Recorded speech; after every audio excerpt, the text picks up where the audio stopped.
আসসালামু আলাইকুম। আজকের ক্লাসে সবাইকে স্বাগতম জানাচ্ছি। আমি ডক্টর সাবিহা আফরিন। আজকে আমরা এখানে একত্রিত হয়েছি FCPS part 1 obs and gynae ফ্যাকাল্টিতে পরীক্ষা দেবার প্রিপারেশন নেওয়ার জন্য। আজকে আমরা যেই টপিকটা নিয়ে কথা বলবো সেটা হচ্ছে আমাদের গাইনি স্পেশাল ক্লিনিক্যাল অ্যানাটমি। আপনাদের ক্লিনিক্যাল ক্লাসেসের মধ্যে এটা হচ্ছে আপনাদের ক্লিনিক্যাল অ্যানাটমি ক্লাসটা, যেখানে কিনা হচ্ছে আপনাদের পেপার 1-এর বেশ কিছু ক্লিনিক্যাল যেই প্রবলেমগুলো আমাদের অ্যানাটমি আমরা গিয়ে পড়েছি। আপনাদের ক্লিনিক্যাল অ্যানাটমির মধ্যে গাইনি অ্যানাটমি 1, গাইনি অ্যানাটমি 2 আপনারা পড়েছেন, পেলভিস পেরিনিয়াম আপনারা পড়েছেন, এবং তার পরবর্তীতে আপনাদের অ্যানাটমির জাস্ট ছোট ছোট কিছু খুচরা জিনিস বাকি থেকে গেছে, যেগুলো কিনা আপনি আপনার প্র্যাকটিসের সময় দেখবেন যে দৈনন্দিন লাইফে আপনি এই টপিকগুলো ফেস করছেন। ওগুলো নিয়ে আজকে আমাদের mainly class clinical anatomy. So আজকে আমরা যে টপিকগুলো নিয়ে মেইনলি আলোচনা করব সেগুলো হচ্ছে আমাদের micturition reflex, urinary incontinence, anal incontinence, retention of urine, vesicovaginal fistula এবং কমপ্লিট পেরিনিয়াল টিয়ার। এই টপিকগুলোই আজকে আমরা ইনশাল্লাহ কভার করবো আজকের ক্লাসের মধ্যে। সো এগুলার স্টার মার্কস কত কি দেওয়া আছে এটা আপনারা দেখতেই পাচ্ছেন, একটা স্ক্রিনশট নিয়ে রাখবেন। চলেন আমরা আমাদের ক্লাস শুরু করি। সো প্রথমেই আমরা বলেছি আমরা মিকচুরেশন রিফ্লেক্স নিয়ে কথা বলবো, এবং আচ্ছা ভালো কথা, আপনাদের এই ক্লিনিক্যাল অ্যানাটমির যেই কথাবার্তাগুলো আজকে আমরা দেখাচ্ছি বা বলবো ক্লাসে, সেগুলো সবটাই কিন্তু হচ্ছে গিয়ে আপনাদের gynae Dutta 8th edition chapter 25, chapter 26 এবং চ্যাপ্টার 27 এখান থেকে এই টপিকগুলো হচ্ছে নেওয়া হয়েছে, এবং এগুলো সবগুলোই আপনাদের শিটে ইনক্লুড করে দেওয়া আছে। আপনাদের শিটের কন্টেন্টের মধ্যে গেলেই দেখবেন যে একদম লাস্টের কন্টেন্টে হচ্ছে ক্লিনিক্যাল অ্যানাটমি এই পোর্শনটা আছে, এবং আজকে আমরা যত কিছু দেখবো এবং পড়বো সবটাই মোটামুটি আপনাদের এই শিটে ইনক্লুড করে দেওয়া হয়েছে, এবং পুরোটাই হচ্ছে chapter 25, 26, 27 from gynae Dutta 8th edition নেওয়া হয়েছে। সো চলেন আমরা গিয়ে প্রথমেই মিকচুরেশন রিফ্লেক্স যে পড়বো এই টপিকটা জানার জন্য আমাদেরকে আগে একটু রিক্যাপিচুলেট করে নিতে হবে আমাদের ইউরিনারি ব্লাডারের নার্ভ সাপ্লাই। এটা যদিও আপনাদের গাইনি অ্যানাটমি 2 ক্লাসে পড়ানো হয়, তারপরে হচ্ছে আমরা এই জিনিসটা একটু রিক্যাপিচুলেট করে নেব, কারণ মিকচুরেশন রিফ্লেক্স বুঝতে গেলে আগে কিন্তু আমাদের এই জিনিসটা খুব ভালো আয়ত্ত থাকতে হবে। আদারওয়াইজ কিন্তু আমরা নার্ভ সাপ্লাই ভালো মতো না জানলে মিকচুরেশন রিফ্লেক্সকে এটা আমরা বুঝতেই পারবো না। সো চলেন আমরা আগাই নার্ভ সাপ্লাই অফ ব্লাডারে। আমরা অলরেডি যখন গাইনি অ্যানাটমি 2 ক্লাস করি তখন কিন্তু আমরা নার্ভ সাপ্লাইটা যখন পড়ি আমরা সিম্প্যাথেটিক প্যারাসিম্প্যাথেটিক আলাদা আলাদা করে ব্লাডারের নার্ভ সাপ্লাইটা পড়ি। সো সিম্প্যাথেটিক আমরা কি জানি, কোথা থেকে আসে আপনার T10 থেকে L2, এটা হচ্ছে আমার root value of the sympathetic supply of urinary bladder. এখন দেখেন পরেই একটা কথা বলা আছে যে এটাকে বলা হয় নার্ভ অফ ফিলিং।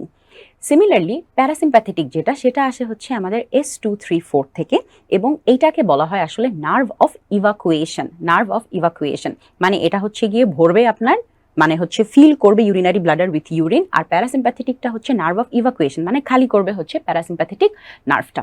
এখন আসেন যে আমাদের এই নার্ভ সাপ্লাই কি এতটুকু জানলেই হবে? আমাদেরকে আরো একটু জিনিস জানতে হবে, সেটা হচ্ছে আমাদের in case of sympathetic and parasympathetic, আপনি সেটা এলিমেন্টারি ক্যানেলের কথা বলেন বা হচ্ছে গিয়ে আপনি ইউরিনারি সিস্টেমের কথাই বলেন না কেন, যখনই আপনার সিম্প্যাথেটিক এবং প্যারাসিম্প্যাথেটিক আসবে এই দুইটার যে কোনো একটা আপনি মুখস্থ রাখবেন, মুখস্থ ঠটস্থ করে ফেলবেন, যে কোনো একটা পড়লে দেখবেন আরেকটা আপনি এমনিই পারবেন। সো আসেন যে হচ্ছে আমরা যদি সিম্প্যাথেটিক নিয়ে কথা বলি, এখন যেহেতু হচ্ছে আমরা মিকচুরেশন রিফ্লেক্স পড়বো, আমরা দুটো নিয়েই কথা বলবো, দুটো নিয়েই আলোচনা করবো, কিন্তু আপনি যখন মুখস্থ করবেন তখন যে কোনো একটা খুব ভালো করে মুখস্থ করবেন। সো আসেন যে সিম্প্যাথেটিকটা কি কাজ করে আমার ব্লাডারের উপরে, প্যারাসিম্প্যাথেটিক কি কাজ করে। আসেন যে সিম্প্যাথেটিক সম্পর্কে যদি আমরা জানতে চাই, প্রথমেই ধরেন আমরা সিম্প্যাথেটিকের মধ্যে বললাম যে একটা যদি আমি মনে রাখতে চাই সিম্প্যাথেটিক কি কাজ করে, ওর কাজ দেখেন ডেট্রুসর মাসেল এবং স্ফিংটার ভেসিকি। স্ফিংটার ভেসিকি মানে হচ্ছে আপনাদের যেই স্ফিংটারের উপরে কি কাজ করে, ডেট্রুসর মাসেল, যে কোনো মাসেলের উপরে আপনার সিম্প্যাথেটিকের কাজটা সবসময় থাকে হচ্ছে রিল্যাক্সিং বা ইনহিবিটরি, মানে সে হচ্ছে মাসেলকে কিছুই করে না, মাসেলকে রিল্যাক্স করে রাখে বা মাসেলকে ইনহিবিট করে রাখে ফ্রম ডুইং এনিথিং।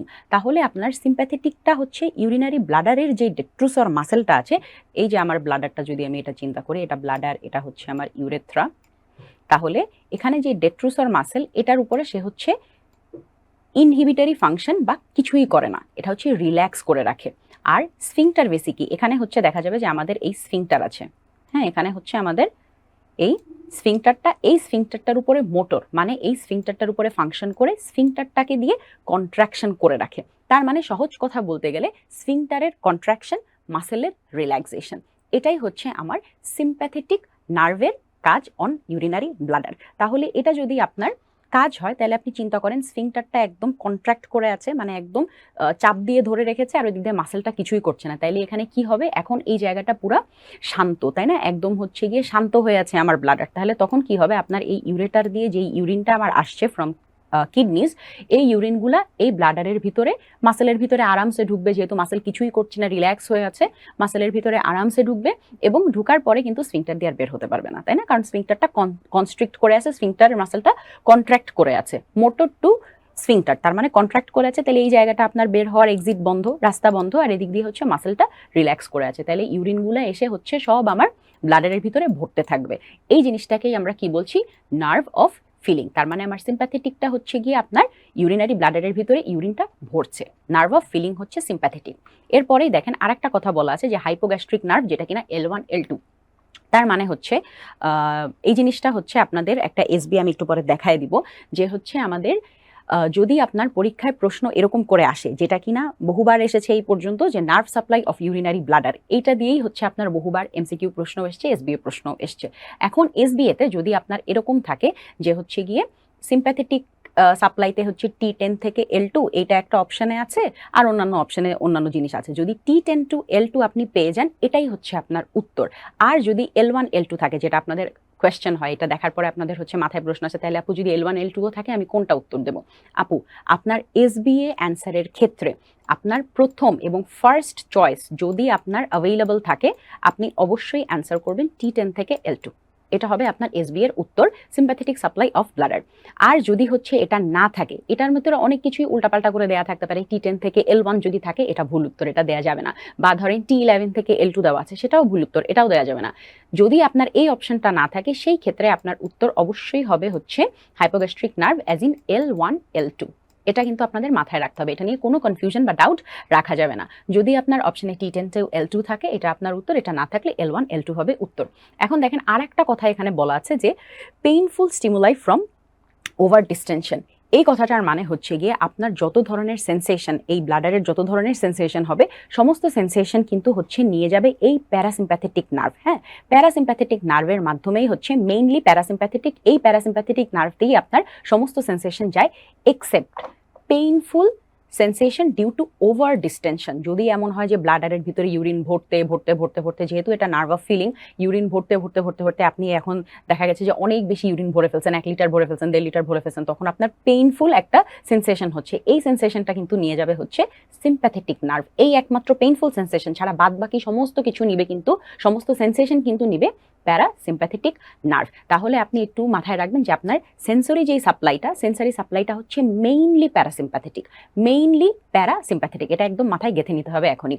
এরপরে আমরা যখন আরো পড়বো তখন দেখবেন এই কথাটা আমরা আরো কয়েকবার করে বলে ফেলেছি। এখন আসেন যে আমরা সিম্প্যাথেটিকের তাহলে ফাংশন কি জানলাম। সিম্প্যাথেটিকের ফাংশন হচ্ছে ও স্ফিংটারটাকে কন্ট্রাক্ট করে রাখবে এবং মাসেলগুলোকে রিল্যাক্স করে রাখবে, যার ফলে আপনার ইউরিনটা এসে ব্লাডারের ভিতরে ভরতে পারবে due to sympathetic nerve supply, যেটার কারণে এটাকে আমরা বলছি নার্ভ অফ ফিলিং। তাহলে প্যারাসিম্প্যাথেটিকটা কি? প্যারাসিম্প্যাথেটিক এক্স্যাক্ট অপোজিট কাজটা করবে। ও কি করবে? ও হচ্ছে গিয়ে আপনার মাসেলটাকে করবে হচ্ছে কন্ট্রাক্ট এবং স্ফিংটারকে করবে রিল্যাক্স। তাহলে এখন চিন্তা করেন, এই যদি আমার ব্লাডার হয় এবং ব্লাডারের মাসেলটা কন্ট্রাক্ট করছে, মানে এটার ভিতরে যাই কন্টেন্ট আছে এই কন্টেন্টকে সে বের করে দেওয়ার চেষ্টা করতেছে, কন্ট্রাক্ট করে করে এই কন্টেন্টকে সে বের করে দিতে চাচ্ছে, আর অ্যাট দি সেম টাইম আমার স্ফিংটারটা রিল্যাক্সড হয়ে আছে, তার মানে ওর বাহিরের যেই দরজাটা আমরা আগের বার হচ্ছে সিম্প্যাথেটিকের সময় বন্ধ ছিল, এই দরজাটা এখন খোলা, আর ওই দিক দিয়ে হচ্ছে সে ভিতর দিয়ে চেষ্টা করতেছে বের করে দিতে। তাহলে এই যে জিনিসটা প্যারাসিম্প্যাথেটিক যে সাপ্লাই, প্যারাসিম্প্যাথেটিক সাপ্লাইটা কি করছে? আপনার মাসেলের কন্ট্রাকশন এবং স্ফিংটারের রিল্যাক্সেশনের মাধ্যমে আপনার যে ইউরিনটা ভরেছিল ফ্রম সিম্প্যাথেটিক সিস্টেমের সময় যে ইউরিনটা ভরেছিল, এই ইউরিনটা তখন আপনার বাহিরে বের হয়ে আসবে থ্রু দি ইউরেথ্রাল অরিফিস। তাহলে এই হচ্ছে আমার প্যারাসিম্প্যাথেটিকের কাজ। তাহলে এই কাজটাকেই আমরা বলছি মোটর টু ডেট্রুসার, মানে মাসেলের উপরে তার মোটর ফাংশন হচ্ছে, মোটর মানেই হচ্ছে কন্ট্রাক্ট করা। তাহলে মাসেলটা কন্ট্রাক্ট করে যাচ্ছে এবং আপনার স্ফিংটারটা হচ্ছে ইনহিবিটেড বা রিল্যাক্সড থাকছে, এই হচ্ছে আমার প্যারাসিম্প্যাথেটিকের কাজ। এখন হচ্ছে এই যে দুটো কাজ আমরা বললাম, প্যারাসিম্প্যাথেটিক সিম্পটমটা আমরা জানি S234, এটা হচ্ছে রুট ভ্যালু ফর প্যারাসিম্প্যাথেটিক, এবং এই যে দুইটার মধ্যে যে কোনো একটা আপনি মুখস্থ রাখেন আপু, যে কোনো একটা মুখস্থ রাখলে রাখলেই দেখবেন আরেকটা আপনি এমনিই পারবেন পরীক্ষার সময়। দুইটা মুখস্থ করলে অনেক সময় হয় যে হচ্ছে গিয়ে আমাদের দুটো গুলায় যায়। সো এই জিনিসটা কিন্তু কোনোভাবেই গুলানো যাবে না। এবং not only in case of urinary system, in fact আপনি যদি এলিমেন্টারি ক্যানেলের দিকে খেয়াল রাখেন, আপনি যখন জিআইটি পড়ছেন বা অন্য পড়া যখন আপনি পড়ছেন ফিজিওলজির, তখন আপনি খেয়াল করবেন যে ইন কেস অফ এলিমেন্টারি সিস্টেমও কিন্তু সিম্প্যাথেটিক এবং প্যারাসিম্প্যাথেটিকের কাজ একই থাকে। সিম্প্যাথেটিক মানেই হচ্ছে গিয়ে ও স্ফিংটারকে হচ্ছে বন্ধ করে রাখে এবং মাসেলকে রিল্যাক্স করে রাখে, আর প্যারাসিম্প্যাথেটিকের কাজ অলওয়েজই স্ফিংটারকে খুলে দেয়া, মাসেলকে কন্ট্রাক্ট করা। এখন আসেন, এই যে কথাগুলো আমি বললাম, nerve of filling, nerve of evacuation, এই জিনিসটাকে আমরা আরেকবার একটু রিপিট করব একটু মেকানিজম পড়তে পড়তে। আর যেই কোয়েশ্চেনটার কথা আমি আপনাদেরকে বলছিলাম, এটা দেখেন, এটা বিসিপিএস এর সেশনের একটা প্রশ্ন, যে sympathetic supply of urinary bladder, SBA প্রশ্ন ছিল, এটা কোথা থেকে আসে। এখানে প্রথমে দেখেন L1 L2 অপশনে আছে, আবার পরের অপশনেই দেওয়া T10 থেকে L1। এটা দেখে যেবার হচ্ছে এই কোয়েশ্চেনটা পরীক্ষা এসেছিল, অনেক আপুই মনে করেছেন যে T10 থেকে L1 এটা হয়তো বা কোনো ভুল প্রিন্ট আসছে, বা হচ্ছে গিয়ে হয়তো বা বিসিপিএস এখানে সামান্য কোনো একটা মিস্টেক হয়েছে। বিসিপিএস কিন্তু কখনো এ ধরনের বড় মিস্টেক করে না, এটা মাথায় রাখতে হবে। বিসিপিএস এর মিস্টেক হলে যদি খুব বেশি আপনি যদি মানে এরকম হয়েই যায় যে একটা মিস্টেক হয়েই গেছে, সেই ক্ষেত্রে বড় জোর দেখা যাবে যে ওদের একটা হয়তো বা স্পেলিং মিস্টেক থাকে বা এমন কোনো মিস্টেক থাকে যেটা কিনা আপনাকে আপনার রেসপেক্টিভ হলে এসে সেটা বলেও দিয়ে যাওয়া হয় যে এই জায়গাটাতে একটা ছোট মিস্টেক আছে, এটা ইউজুয়ালি আপনাকে মেনশন করে দিয়ে যায়। তাহলে এই ধরনের জিনিসকে দেখে কিন্তু ভুল ভাবলে হবে না, এটা ওনারা ইচ্ছা করেই দিয়েছেন যে T10 থেকে L1 এটা একটা option, which is the wrong option. আপনার এখানে যেহেতু আপনার T10 থেকে L2 যে অপশনটা আমি বলেছিলাম, এক নাম্বার উত্তর যেটা আমরা বলেছিলাম T10 থেকে L2, এটা যদি না থাকে, এটা যদি আপনি না পান, ভুলভাল বলে কোনো কথা নাই, এটা না পেলেই আপনার উত্তর হবে হচ্ছে L1 অ্যান্ড L2। এটাই হচ্ছে আপনার sympathetic supply of urinary bladder. এখন আসেন, মিকচুরেশন রিফ্লেক্স আমরা বলেছিলাম এটা পড়বো। সো প্রথমে আমরা নার্ভ সাপ্লাই অফ ব্লাডারটা যখন দেখেছি, আমরা দুটো ফেজের কথা বলেছি, রাইট। একটা আমরা বলেছি যে হচ্ছে দুটো ফেজ বলতে আমরা দুটো কথা বলেছি, যে একটা হচ্ছে সিম্প্যাথেটিক নার্ভ সাপ্লাই আর একটা হচ্ছে প্যারাসিম্প্যাথেটিক নার্ভ সাপ্লাই। এবং দুইটার সময় আমরা কি খেয়াল করেছি, যে সিম্প্যাথেটিকটা হচ্ছে আপনার নার্ভ অফ ফিলিং, তার মানে তখন হচ্ছে ইউরিনটা ভরছিল, right, nerve of filling, urine fill হচ্ছিল। তার মানে ইউরিন ফিল হওয়া মানে কি, তখন হচ্ছে স্ফিংটার যেহেতু বন্ধ ছিল, স্ফিংটারটা হচ্ছে আপনার কন্ট্রাক্টেড এবং মাসেল রিল্যাক্স, তার মানে স্ফিংটার যেহেতু বন্ধ, আপনার ইউরিনটা স্টোরড হচ্ছিল।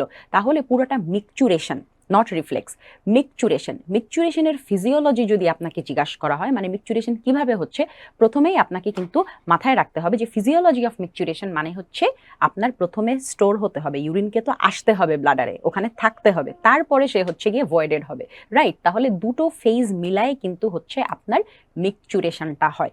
মিকচুরেশন মানে দুটো ফেজ হবে, প্রথমে স্টোরড হবে which is due to the sympathetic supply, and then তারপরে স্টোর হওয়ার পরে, যখন আমরা একটু পরে ফিজিওলজি পড়বো পুরোটা, তখন দেখবো যে একটা পয়েন্টে স্টোর হতে হতে কোন একটা স্পেসিফিক একটা পয়েন্টে যাওয়ার পরে তারপরে হচ্ছে ভয়েডিংটা হয়, এবং ওই ভয়েডিংটা হয় due to the parasympathetic nerve supply, যেটা কিনা ছিল আমরা বলেছিলাম নার্ভ অফ ইভাকুয়েশন, মানে খালি করবে, তাই না। কিভাবে খালি করবে, আরেকবার আমরা মনে করি, আমরা খালি করব, এই ব্লাডারটা খালি করবে হচ্ছে আপনার স্ফিংটারকে রিল্যাক্স করে এবং মাসেলকে কন্ট্রাক্ট করে।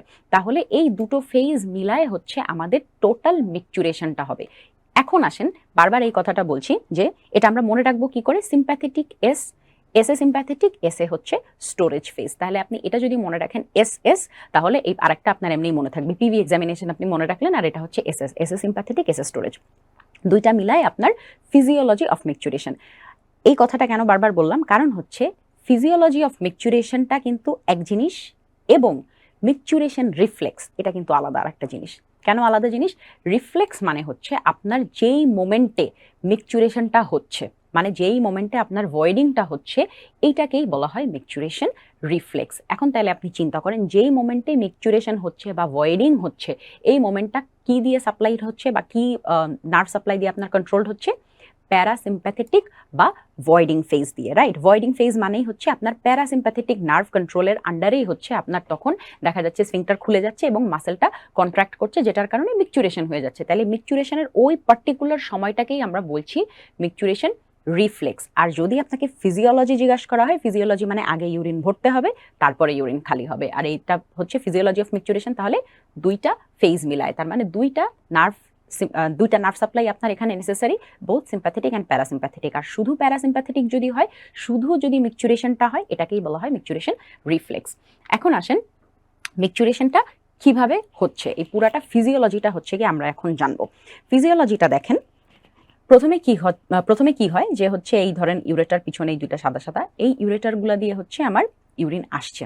ইউরিন এসে দেখেন আমার এই ইউরিনগুলা ভিতরে ভরতেছে এবং এখন কিন্তু আমার এটা নর্মালি আমার সিম্প্যাথেটিক ফেজটা চলছে, সিম্প্যাথেটিক বা স্টোরেজ ফেজ চলছে। মানে এখানে এই পয়েন্টে আমার কি ঘটনা ঘটছে, আমার স্ফিংটারটা কিন্তু এখানে বন্ধ করা। স্ফিংটারটা হচ্ছে এই জায়গাটাতে, এই যে একটা এইটা হচ্ছে আমাদের পেলভিক ডায়াফ্রাম এবং এখানে হচ্ছে আমাদের স্ফিংটার ইউরেথ্রি, যেটা কিনা এক্সটার্নাল স্ফিংটার। আর ইন্টারনাল স্ফিংটারটা হচ্ছে জাস্ট এই আমার ব্লাডার নেক এবং হচ্ছে আমার ইউরেথ্রার মাঝখানে এই জায়গাতে হচ্ছে আমার ইনভলেন্টারি স্ফিংটার বা হচ্ছে আমার ইন্টারনাল ইউরেথ্রাল স্ফিংটার।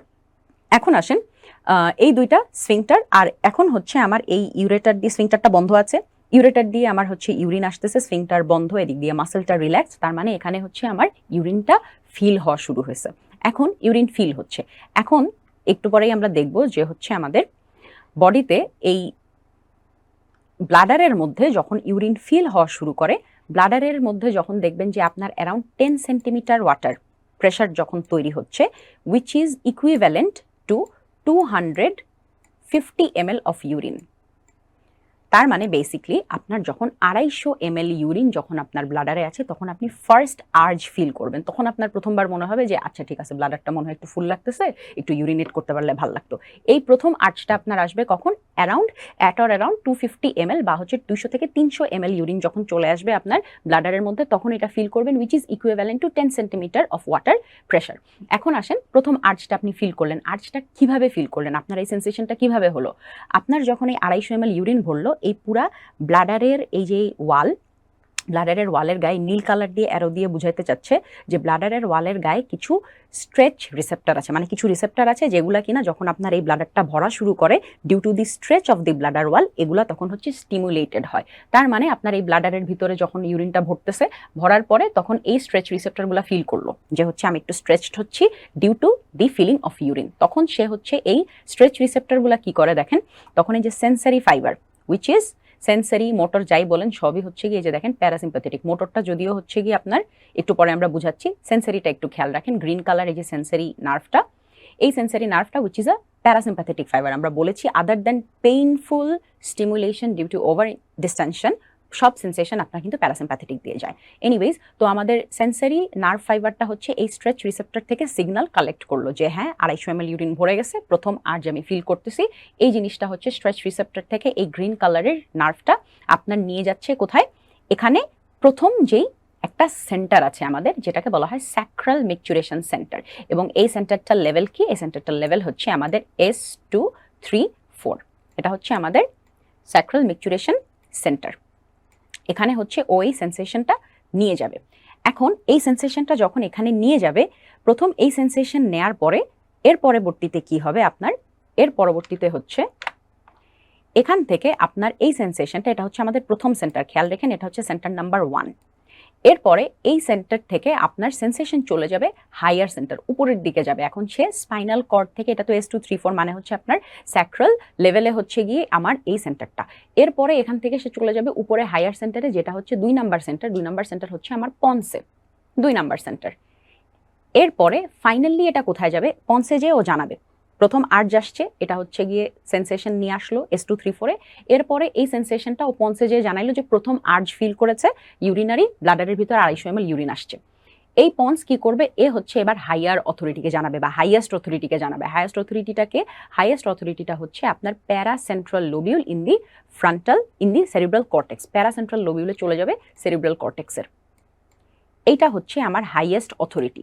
এই অথরিটিটা কি, এ হচ্ছে এখন জানলো, এ এখন হচ্ছে আপনাকে ডিসিশন দিবে যে আপনি কি এখন ম্যাচুরেট করতে পারবেন কি করতে পারবেন না। এই ডিসিশনটা কিভাবে আসে দেখেন, এই ডিসিশনটা হচ্ছে গিয়ে আপনি চিন্তা করেন যে হচ্ছে গিয়ে ধরেন আপনি এখন ক্লাস করছেন, আপনি এখন বসে বসে এই খুব মনোযোগ দিয়ে হচ্ছে এখন ম্যাচুরেশন রিফ্লেক্সটা বোঝার চেষ্টা করতেছেন। আপনার সামনে গাইনি দত্ত বই খোলা, আপনার সামনে শিট খোলা, আপনার সামনে নোটস নেওয়ার জন্য একদম খাতা কলম সবকিছু নিয়ে আপনি রেডি।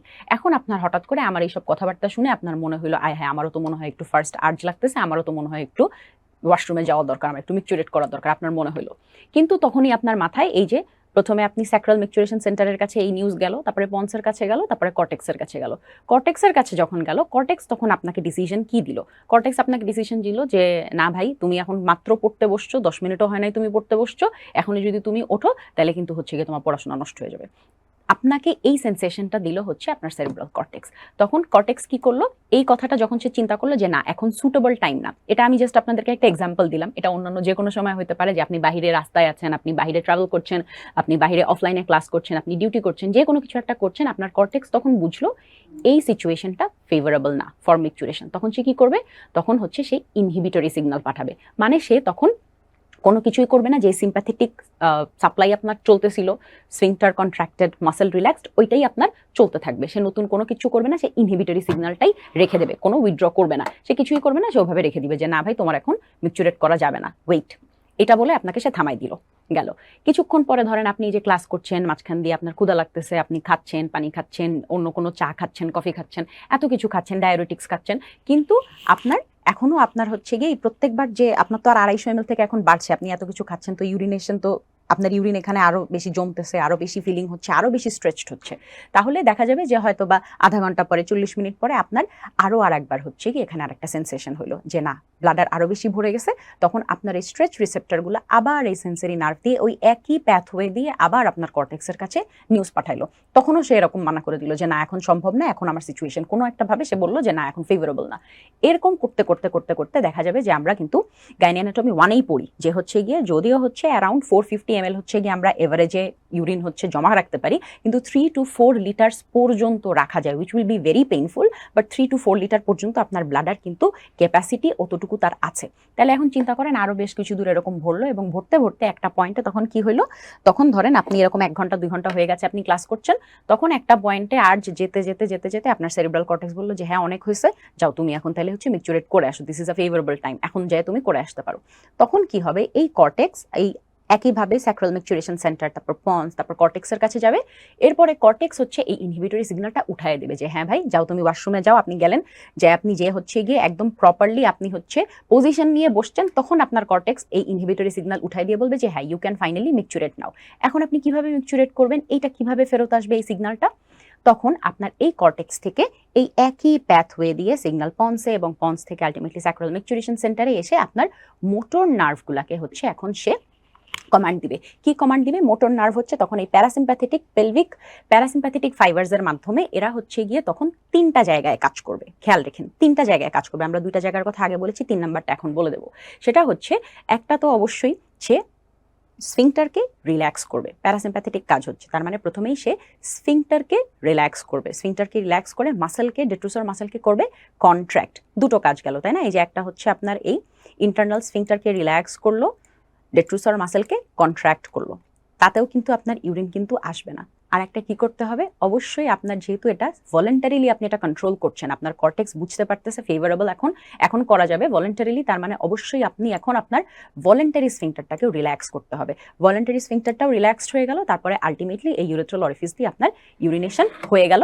এই যে ইউরিনেশন হচ্ছে এই জায়গাটুকুই কিন্তু শুধুমাত্র আপনার micturition reflex which is controlled by the parasympathetic nervous system.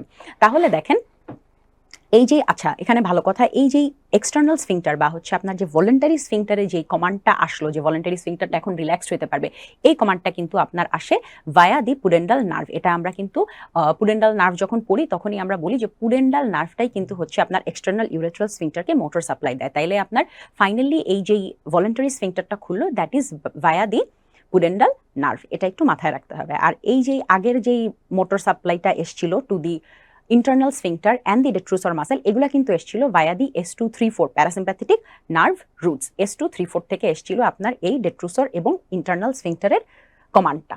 এখন আসেন আমরা মুভ অন করি, যে এখানে হচ্ছে আমাদের এই পুরাটা হচ্ছে আমাদের ফিজিওলজি অফ মিকচুরেশন, আমরা পুরাটা বললাম যে কিভাবে আপনার প্রথমে ইউরিন ভরছে এবং হচ্ছে আপনি ইউরিনেট করছেন না, এবং একটা পয়েন্টে যে আপনার সেরিব্রাল কর্টেক্স পারমিশন দেওয়ার পরে তারপরে হচ্ছে গিয়ে আপনার এই প্যারাসিম্প্যাথেটিক নার্ভের মাধ্যমে আপনার মিকচুরেশন রিফ্লেক্সটা হলো।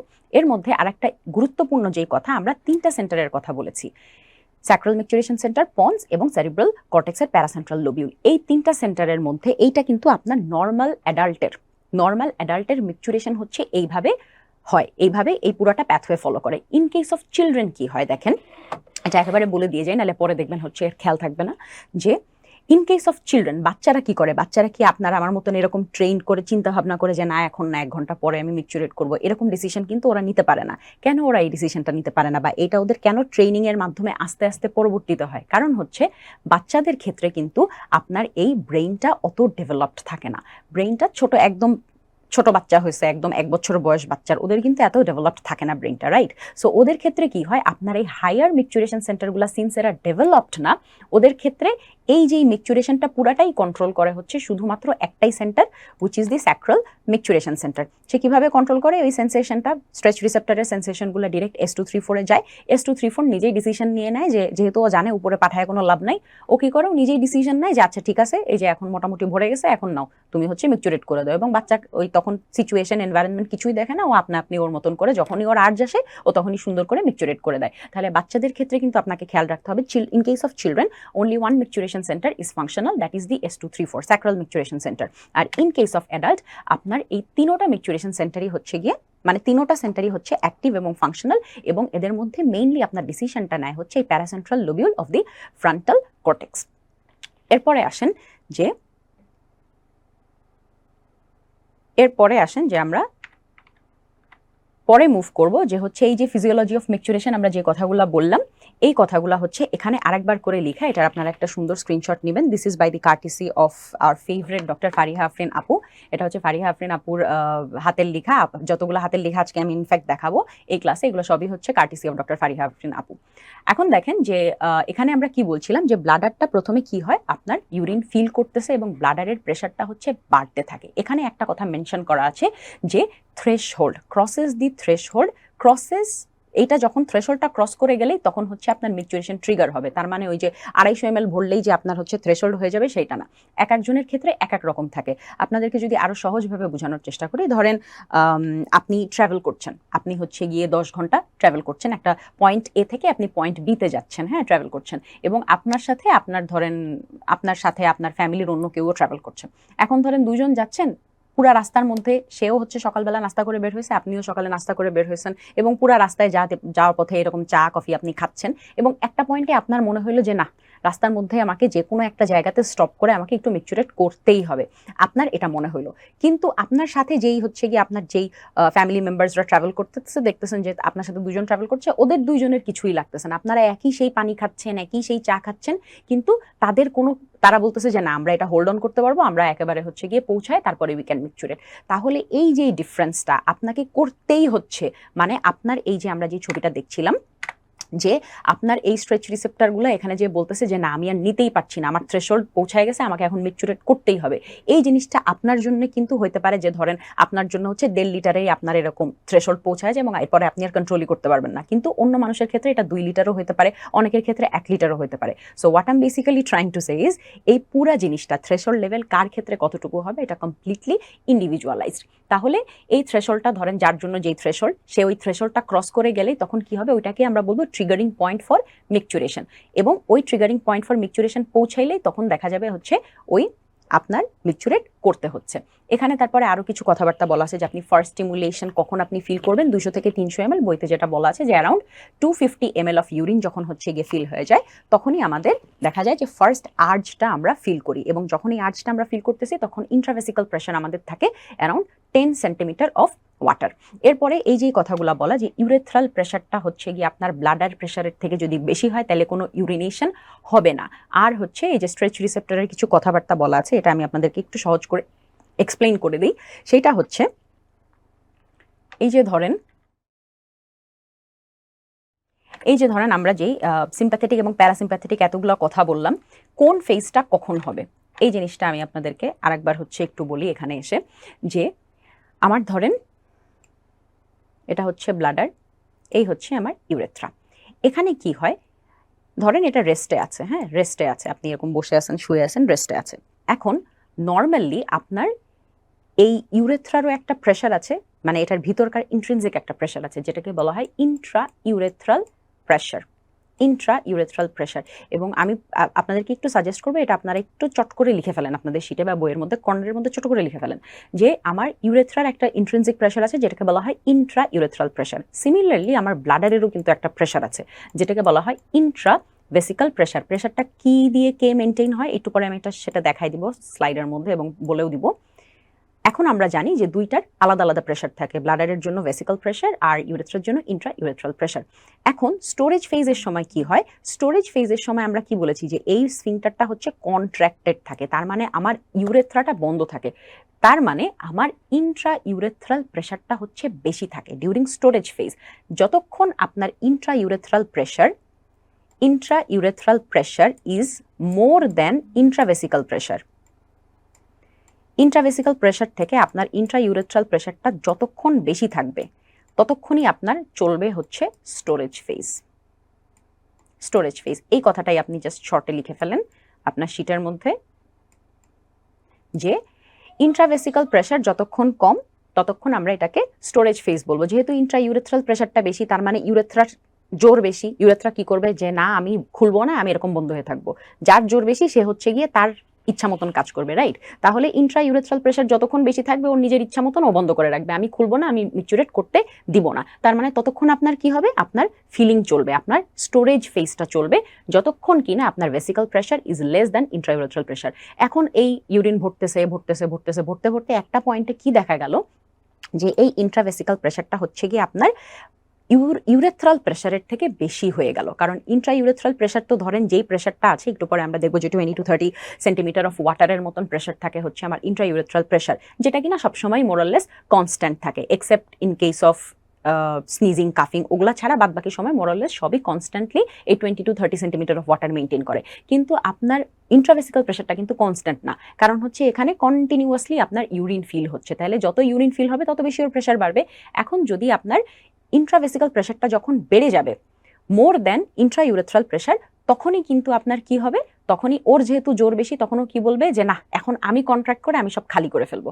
তাহলে এই যেই যখন ওর জোর বেশি বেড়ে যাবে, যখন আমার ভেসিক্যাল প্রেশারটা বেড়ে যাবে, তখনই কিন্তু when the vesical pressure is more than the intraureteral pressure, তখনই হচ্ছে আপনার হবে ভয়েডিং, তখন আপনার এই ব্লাডারটা খালি হয়ে যাবে। যার জোর বেশি সে বেশি তার নিজের ইচ্ছা মতন কাজ করবে, সে হচ্ছে ভয়েড করে ফেলবে। তাহলে আপনি এই জায়গাটাতে একটু মার্ক করবেন, এটা হচ্ছে 0.1 স্টোরেজ ফেজে আপনার ভেসিক্যাল প্রেশারটা কম থাকে আর ভয়েডিং ফেজে ভেসিক্যাল প্রেশারটা বেশি থাকে। এখন তাহলে এখানেই আপনি একেবারে নোট ডাউন করে ফেলবেন যে স্টোরেজ ফেজটা তাহলে ডিপেন্ড করে হচ্ছে আমার ইন্ট্রাভেসিক্যাল প্রেশারের উপরে। যতক্ষণ আপনার ইন্ট্রাভেসিক্যাল প্রেশারটা কম দেন দি ইন্ট্রাইউরেথ্রাল প্রেশার, ততক্ষণ আমার স্টোরেজ ফেজ চলবে। তাহলে কি আপনার ভয়েডিং ফেজ কিসের উপরে ডিপেন্ড করে, ইন্ট্রাইউরেথ্রাল প্রেশারের উপরে? না, ভয়েডিং ফেজটা কিন্তু কোনো প্রেশারের উপরে ডিপেন্ড করে না। যদিও এই লাইনটা আপনি লিখবেন, এটা হচ্ছে আপনার 1 নাম্বার পয়েন্ট।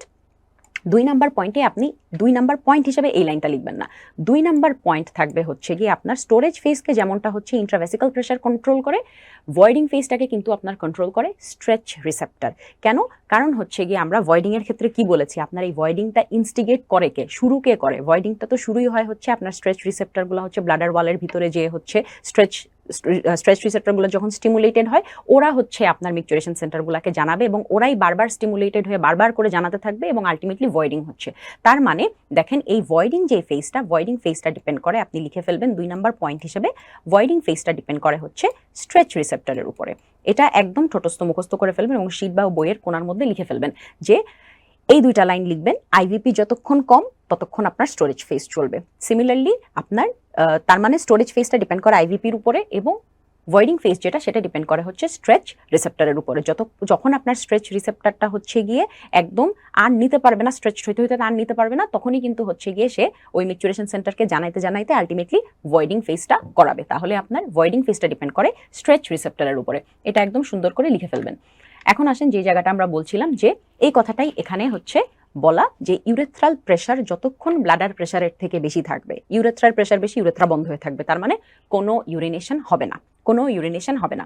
আর স্ট্রেচ রিসেপ্টরটা কি করবে, স্ট্রেচ রিসেপ্টরের স্টিমুলেশনের মাধ্যমে আলটিমেটলি আপনার ব্লাডার ওয়ালের ওই প্যারাসিম্প্যাথেটিক সাপ্লাইটা আসবে, কন্ট্রাক্টেড হবে এবং কন্ট্রাক্ট হয়ে এবং যতক্ষণ না কন্ট্রাক্ট হবে এই স্ট্রেচ রিসেপ্টর ততক্ষণ কিন্তু বারবার অন রিপিট সিগন্যাল পাঠাতে থাকবে। সিগন্যাল পাঠাতে একটা পয়েন্টে যে সেরিব্রাল কর্টেক্স কি বলবে, সেরিব্রাল কর্টেক্স বলবে যে আচ্ছা ঠিক আছে, এই যে এতক্ষণ আমি ইনহিবিশন আটকায় রাখছিলাম এই সিগন্যালটা সে তখন উঠায় দিবে। উঠায় দিলেই তখন আপনার কি হবে, ম্যাচুরেশন বা ভয়েডিং হবে। এই গেল, এই জিনিসটা একটা স্ক্রিনশট রাখবেন। এরপরে আসেন, এগুলো নিয়ে আমরা অলরেডি কথা বললাম।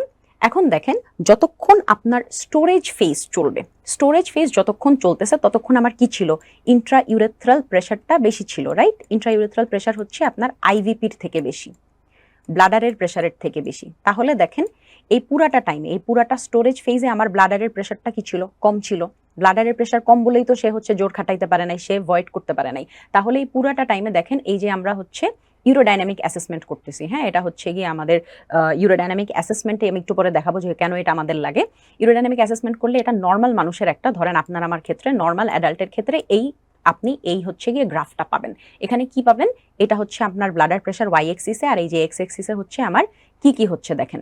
পুরা স্টোরেজ ফেজ জুড়ে আমার ব্লাডারের প্রেশার কম ছিল, সে মারামারি করে জিততে পারে নাই, তাহলে পুরাটা টাইমই সে ছিল ফ্ল্যাট।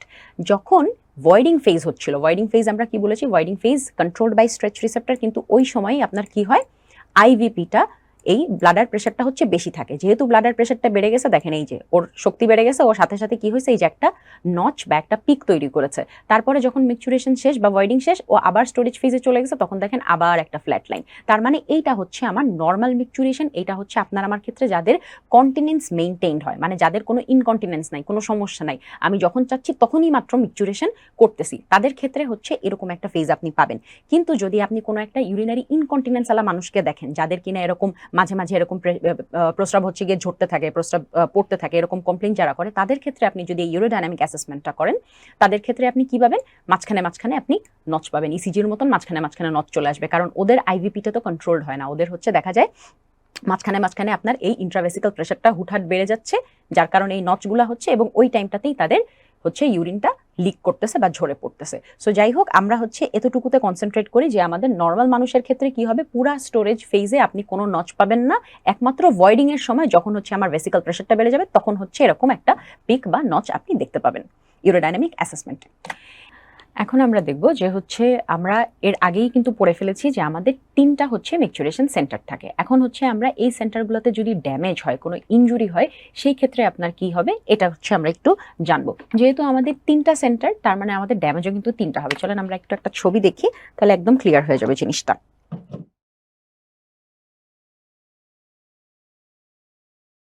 এখানে দেখেন, এটা হচ্ছে কি আমরা জানি যে তিনটা সেন্টার হচ্ছে আমরা রাফলি একটু বানাই ফেললাম। এখন দেখেন যে প্রথমেই ধরেন আপনার সেন্সারি সিগন্যাল, আমরা অলরেডি কিন্তু ফিজিওলজি অফ মিকচুরেশনটা দেখেছি যে কিভাবে হচ্ছে আপনার সিগন্যাল যাচ্ছে, কিভাবে আবার ফেরত আসছে। সো প্রথমে দেখেন কি হয় যে আপনার এই সেন্সারি সিগন্যালগুলো এখানে যাচ্ছিল, এটা আমাদের সেন্টার নাম্বার 1। এখন ধরেন কোনো একটা কারণে যদি আমার এই সেন্সারি যেই নার্ভ দিয়ে সিগন্যালটা যাচ্ছিল, যদি এই সিগন্যালটাই যদি না যায়, কোনো একটা কারণে যদি এই আমার সেন্সারি নার্ভের মধ্যেই যদি প্রবলেম হয়, তাহলে কি হবে, সিগন্যালটা এখানে বন্ধ হয়ে গেল।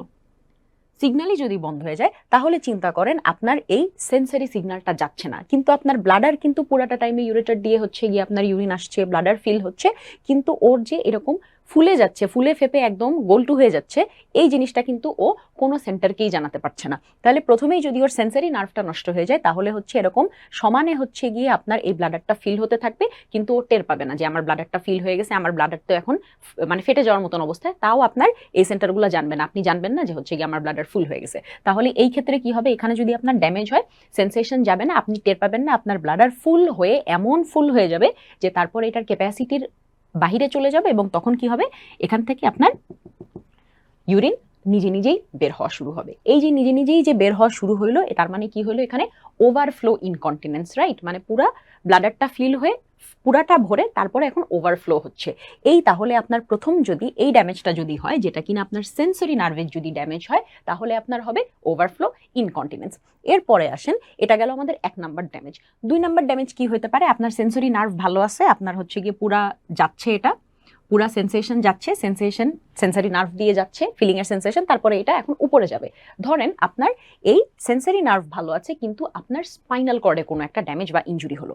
স্পাইনাল কর্ডে কিন্তু দুইটা ভাবে আমরা হচ্ছে ইনজুরিটা পড়বো। একটা হচ্ছে এই নার্ভ, মানে এই আপনার স্যাকচুয়াল যে মিকচুরেশন সেন্টারটা, এই মিকচুরেশন সেন্টারটাতেই কোনো প্রবলেম হলো। যদি এই মিকচুরেশন সেন্টারেই কোনো প্রবলেম হয়, সেই ক্ষেত্রে দেখেন কি হবে, সেই ক্ষেত্রে দেখা যাবে যে আমার সেন্সরি নার্ভে যে প্রবলেমটা হচ্ছিল সিমিলার একটা প্রবলেম হবে, এখান থেকে সেন্সেশন যাচ্ছে কিন্তু ও কিছু টের পাচ্ছে না, এই সিস্টেমটাই নাই, মানে এই আপনার এই পুরা জিনিসটা নাই। তাহলে কি হবে, ওই 1 নম্বরে যে প্রবলেম হচ্ছিল আমাদের 2 এর এতেও একই প্রবলেম হবে, কারণ সেন্সেশন আসতেছে কিন্তু সেন্টার নাই, সেন্সরি নার্ভ ভালো আছে সেন্টার নাই, তার মানে কথায় ঘুরে ফিরে একই, আপনার কোনো সেন্সেশন আপনি বুঝতে পারতেছেন না যে আমার ব্লাডার ফিল হচ্ছে, এটা আপনি বুঝতে পারতেছেন না, তাহলে এখানেও আপনার ওভারফ্লো ইনকন্টিনেন্স হবে ইন কেস অফ 1 and 2 এ, দুইটার ক্ষেত্রেই একই প্রবলেম হবে। এখন আসেন এইটা আমাদের, এটা যদি আমার স্পাইনাল কর্ডের স্যাক্রাল মিকচুরেশন সেন্টারে যদি প্রবলেম হয় তাহলে ওভারফ্লো ইনকন্টিনেন্স গেল। এরপরেও তো উপরেও তো আমার আরো হচ্ছে গিয়ে আমার পুরা স্পাইনাল কর্ডের উপরে লাম্বার ভার্টিব্রাগুলা মানে লাম্বার রিজিয়ন আছে, তারপরে আমার থরাসিক সার্ভাইকাল পুরাটা রিজিয়ন, এই পুরা স্পাইনাল কর্ডের কোনো একটা জায়গায় ধরেন প্রবলেম হলো 2B, যেটা কিনা আমার ধরেন এই সেন্সরি নার্ভটা আমার এই উপরে স্পাইনাল কর্ডে above the level of sacral micturition centre, এমন কোন একটা জায়গায় সমস্যা হলো, সেই ক্ষেত্রে দেখেন কি হবে, আমার সেন্সেশন যাচ্ছে স্যাক্রাল মিকচুরেশন সেন্টারে কিন্তু উপরের হাইয়ার সেন্টারে সে আর যেতে পারতেছে না। এই ক্ষেত্রে আপনি চিন্তা করেন আমার স্যাক্রাল মিকচুরেশন সেন্টার পর্যন্ত যাচ্ছে, উপরে যাইতে না পারলে কি হবে, বাচ্চাদের ক্ষেত্রে যেই জিনিসটা হচ্ছিল আমাদের তখন বড়দের ক্ষেত্রে একই জিনিসই হবে। বাচ্চাদের ক্ষেত্রে কি হচ্ছিল, স্যাক্রাল মিকচুরেশন সেন্টারে সেন্সেশন যাচ্ছিল, ওখান থেকেই আপনার স্যাক্রাল মিকচুরেশন সেন্টারই বলতেছিল যে হ্যাঁ তোমার যেহেতু হচ্ছে গিয়ে ব্লাডার ফিল হয়ে গেছে তুমি মিকচুরেট করে দাও, তাইলে অ্যাডাল্টের ক্ষেত্রেও তখন এই প্রবলেমটাই হবে। অ্যাডাল্টের ক্ষেত্রে সেন্সরি নার্ভ হচ্ছে আপনার স্যাক্রাল মিকচুরেশন সেন্টারে সেন্সেশন নিয়ে যাবে, স্যাক্রাল মিকচুরেশন সেন্টার উপরে কাউকে জানাইতে পারবে না, ওই তখন ডিসিশন নিয়ে নেবে যে হ্যাঁ ঠিক আছে ব্লাডার তোমার ফিল হয়েছে তুমি এখন মিকচুরেট করো। তাহলে আপনার যদি 2B মানে আপনার প্রবলেমটা যদি স্পাইনাল কর্ডে হয়, স্পাইনাল কর্ডে above the sacral micturition centre, তাহলে আপনার সেই ক্ষেত্রে কি হবে, এখানে আমরা বলছিলাম ওভারফ্লো ইনকন্টিনেন্স, ওভারফ্লো ইনকন্টিনেন্স। আর 2B এর ক্ষেত্রে আপনার কি হবে, 2B এর ক্ষেত্রে এই স্যাক্রাল মিকচুরেশন সেন্টার একা একা নিজেই ওর ডিসিশন নেবে, তার মানে এটাকে তখন বলা হয় কি অটোনমিক ব্লাডার বা রিফ্লেক্স বা ওভার অ্যাক্টিভ হচ্ছে কি আপনার অটোনমিক ব্লাডার বা হচ্ছে রিফ্লেক্স ব্লাডার বলা হয়। হ্যাঁ এই 2Bটাকে এটা আমরা বলবো অটোনমিক, স্বায়ত্তশাসিত, রাইট, অটোনমিক। এখানে স্বায়ত্তশাসিত হবে মানে ও অন্য কারো কাছে কিন্তু হায়ার সেন্টারকে পাঠাচ্ছে না, ও নিজে নিজেই ডিসিশন নিয়ে ফেলতেছে, এটাকে আমরা অটোনমিক ব্লাডার বলবো। এরপরে আসেন, এই গেল আমার পুরা স্পাইনাল কর্ডের লেভেল। এখন যদি আপনার প্রবলেমটা হয় হাইয়ার সেন্টারে, হাইয়ার সেন্টার বলতে কোথায় হতে পারে, হাইয়ার সেন্টার বলতে মেইনলি আপনার যদি প্রবলেমটা হয় এই সেরিব্রাল কর্টেক্সে, যদি আপনার প্রবলেম কর্টেক্সে হয়, যদি আপনার প্রবলেম কর্টেক্সে হয় সেই ক্ষেত্রে কি হবে দেখেন, আপনার এখান থেকে সেন্সেশন মিকচুরেশন সেন্টারে যাবে, এই সেন্সেশন কিন্তু আবার উপরে পন্স পর্যন্তও গেল, পন্স পর্যন্ত যাওয়ার পরে এই সেন্টারটা এই পন্সের পরে আপনার প্রবলেম হয়েছে কোথায়, প্রবলেম হয়েছে কর্টেক্সে। তার মানে আপনার ওই যে এতক্ষণ যে ডিসিশনটা নিচ্ছিল যে আপনার সিচুয়েশন এনভায়রনমেন্ট ফেভারেবল কিনা, আপনার এখন মিকচুরেশন হবে কিনা, ওই ডিসিশনটা এখন আমার কর্টেক্স নিতে পারছে না। সেই ক্ষেত্রে কি হবে, আপনার পন্স পর্যন্ত জানবে যে হচ্ছে কি আমার ব্লাডার ফিল হচ্ছে, এখন আমার মিকচুরেট করার সময় হয়ে গেছে, পন্স পর্যন্ত জানবে, এবং এই পন্স কি করবে, এই পন্স হচ্ছে ওই রকম কোনো এর আগে যে ইনহিবিটরি সিগন্যাল উঠানোর একটা ব্যাপার ছিল কর্টেক্সের তরফ থেকে, ওই ইনহিবিটরি সিগন্যালটা উঠানোর মতন কোনো ঘটনা এখানে থাকবে না। তখন কি হবে, আপনার স্মল অ্যামাউন্টে যখনই ব্লাডারটা ফিল হবে, স্মল অ্যামাউন্টে পন্স তখনই হচ্ছে ডিসিশন দিয়ে দিবে যে হ্যাঁ অল্প একটু ব্লাডার ভরছে, আচ্ছা ঠিক আছে এখনই হচ্ছে গিয়ে খালি করে দাও, এরকম একটা ব্যাপার হবে in case of the damage to the higher centres. এই জিনিসগুলাই দেখেন আপনাদের সুন্দর করে হচ্ছে কি এখানে এই স্লাইডটাতে হচ্ছে আপনাদের এই জিনিসগুলাই একদম শর্টে বলে দেওয়া আছে একসাথে করে, যে দেখেন এখানে আপনি যদি একটা একটু রিডিং দেন এটা আপনি পেরে যাবেন যে সেন্সরি নার্ভে 1 নম্বরে যদি প্রবলেম হয় তাহলে হচ্ছে কি আপনার কোনো সেন্সেশন যাবে না, সেই ক্ষেত্রে আপনার ওভারফ্লো ইনকন্টিনেন্স হবে।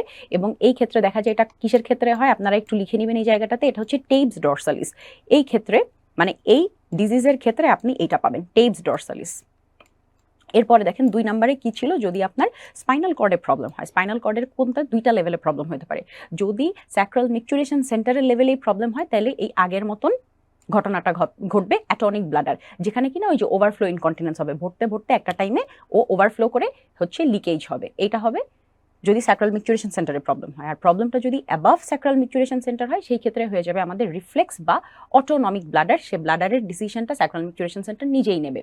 আর যদি আপনার হাইয়ার সেন্টারে প্রবলেম হয় মানে কর্টেক্সে যদি কোনো প্রবলেম হয়, কর্টেক্সে প্রবলেম হলে কোনো ইনহিবিটরি সিগন্যাল থাকবে না, সেই ক্ষেত্রে আপনার যখনই ব্লাডার ফিল হবে ছোট ছোট ভলিউমে তখন হচ্ছে এমটিং হয়ে যাবে, ব্লাডার খালি হয়ে যাবে। তাহলে এই 3টা প্রবলেম আমরা একটু জেনে রাখবো এবং এটা হচ্ছে কি আমরা 3 স্টার দিয়ে পড়ে নেব।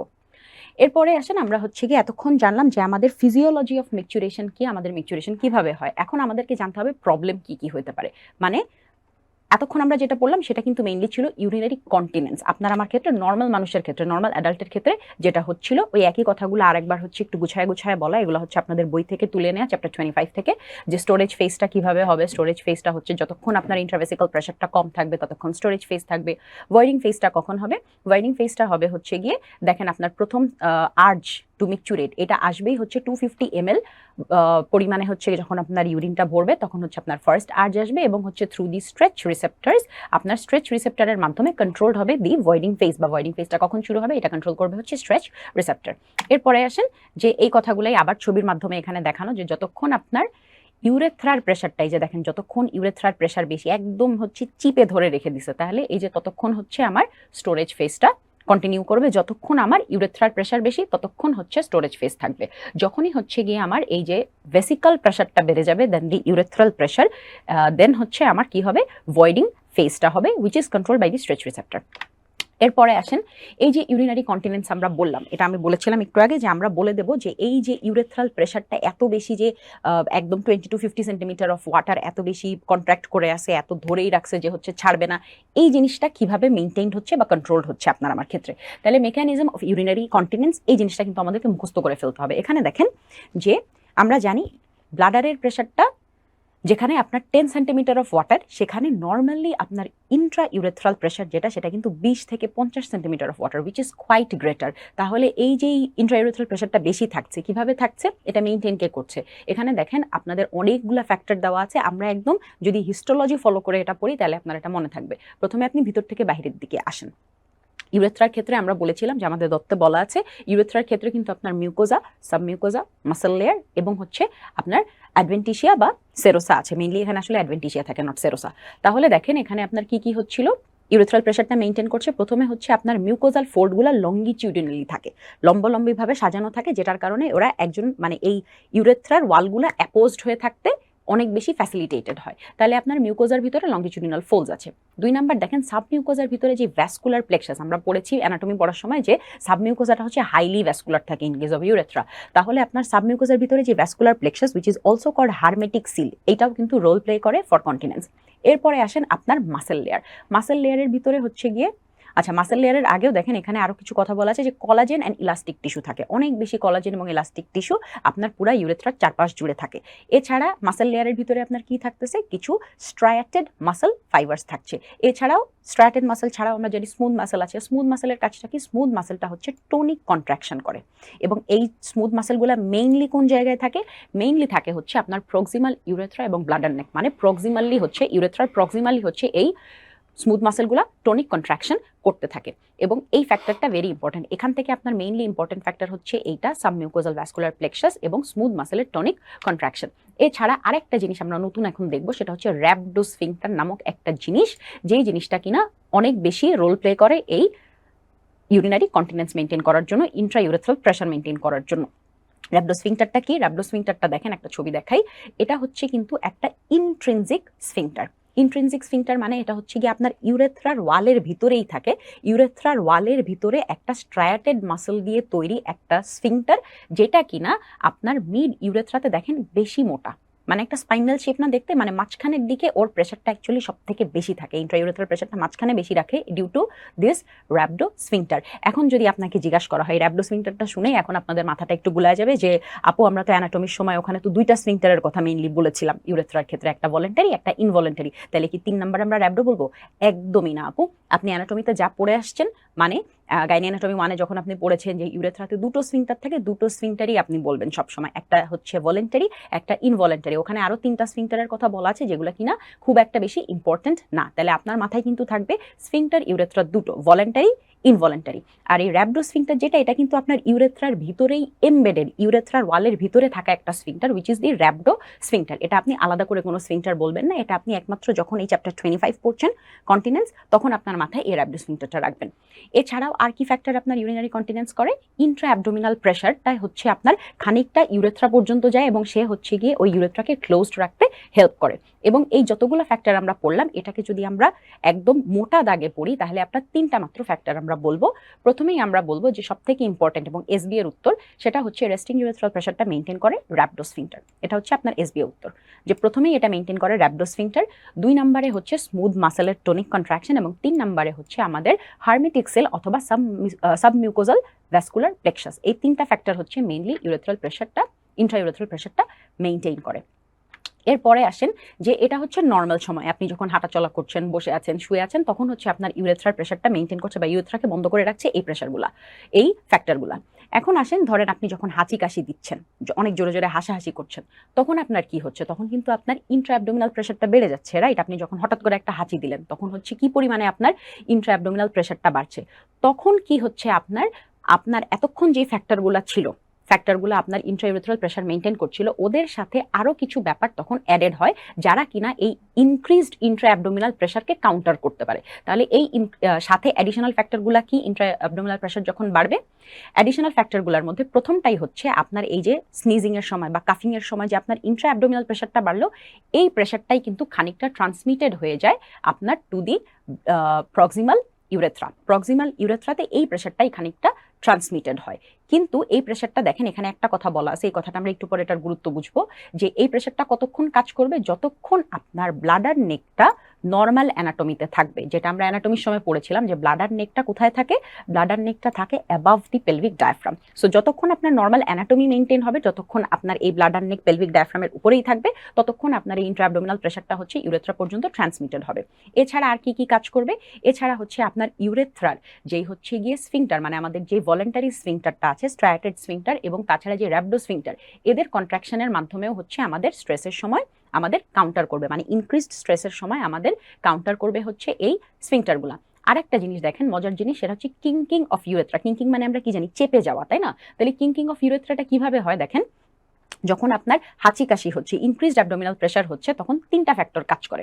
3টা ফ্যাক্টরের মধ্যে প্রথমটা হচ্ছে আমরা যেটা লিগামেন্ট পড়ার সময় পড়ি, যে আমাদের একটা পিউবো সার্ভাইকাল লিগামেন্ট বা পিউবো সার্ভাইকাল ফাসা নামক আমরা একটা জিনিস পড়ি। এটা কোথায় থাকে? এটা হচ্ছে সামনে এটা ব্লাডারের নিচেই তো আমাদের ইউরেথ্রা, আর এই পিছনে হচ্ছে আমাদের সার্ভিক্স। তাহলে এই পিউবো সার্ভাইকালটা হচ্ছে পিউবিক বোন থেকে শুরু করে আপনার সার্ভিক্স পর্যন্ত একটা কানেকশন, যেটা কিনা এরকম থাকে হ্যামকের মতন। হ্যামক মানে কি জানো? হ্যামক মানে হচ্ছে আমরা যখন এই যে কক্সবাজার সেন্ট মার্টিন যাই, তখন এই যে 2টা বাঁশ বা 2টা পোলের মধ্যে যে হচ্ছে একটা জাল বিছায় আমরা শুয়ে শুয়ে ঝুল খাই, এটাই হচ্ছে আমাদের হ্যামক, তাই না? তাহলে এই হ্যামক জিনিসটা কি এরকম থাকে, সি শেপের মতন থাকে। তাহলে পিউবো সার্ভাইকাল ফাসাটা কিভাবে থাকে দেখেন, পিউবো সার্ভাইকাল ফাসা সামনে থেকে এরকম করে আর এই পাশ থেকে এরকম করে থাকে। তাহলে এই জিনিসটা একটা হ্যামক লাইক অ্যারেঞ্জমেন্টের মতন থাকে, যেটা কিনা আপনার এই ইউরেথ্রা, এটা তো ব্লাডারের নিচেই ইউরেথ্রা, এই ইউরেথ্রাকে কিন্তু সে সাপোর্ট দেয়, ইউরেথ্রাকে সাপোর্ট দেয়। এখান থেকে সে যখন হচ্ছে এই পিছনে এই হ্যামকের মতন করে ঘুরে আসছে, এই হ্যামকের মতন করে যখন ঘুরে আসছে, এই ইউরেথ্রাকে সে সাপোর্ট দিচ্ছে। এটা প্রথম কথা। 2 নম্বর কথা হচ্ছে, আমার এই হাঁচি কাশির সময় ব্লাডারের যেই বেস, এটা হচ্ছে আমার ব্লাডারের বেস নর্মাল টাইমে, আর হাঁচি কাশির সময় ব্লাডার বেসটা নিচের দিকে এবং পিছনের দিকে চলে যায়, ডাউনওয়ার্ডস ব্যাকওয়ার্ডস চলে যায়।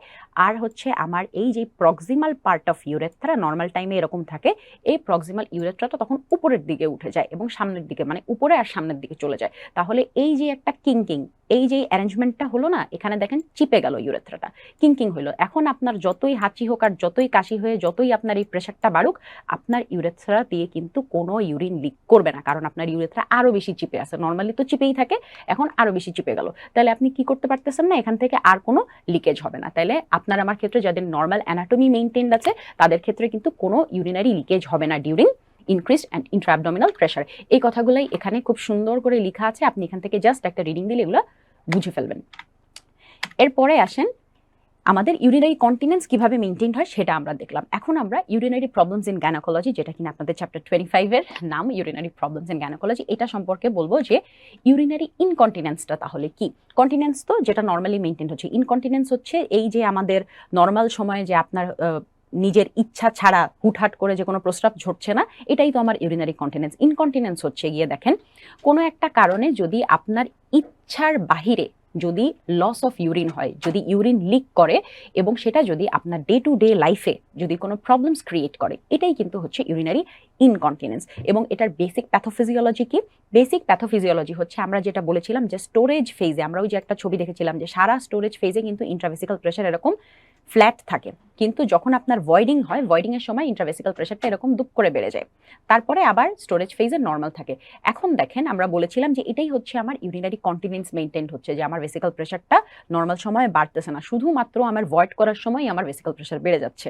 এই জিনিসটা যদি আপনি মেইনটেইন করতে না পারেন, মানে এই পুরা স্টোরেজ ফেজেও যদি হচ্ছে হুটহাট করে আপনার ইন্ট্রাভেসিক্যাল প্রেশারটা বেড়ে যায়, এখানে একটু বাড়লো এখানে একটু বাড়লো, যখনই আপনার ইন্ট্রাভেসিক্যাল প্রেশারটা বেড়ে যাবে তখন কি হবে, আপনার ইউরেথ্রা দিয়ে কিন্তু তখনই ইউরিন লিক করে যাবে। তাহলে ইউরিনারি ইনকন্টিনেন্সের বেসিক প্যাথোফিজিওলজি যদি আপনাকে জিজ্ঞাসা করা হয়, বেসিক প্যাথোফিজিওলজি হচ্ছে আপনার হুটহাট যদি ইন্ট্রাভেসিক্যাল প্রেশারটা বেড়ে যায় then that of the intra urethral pressure.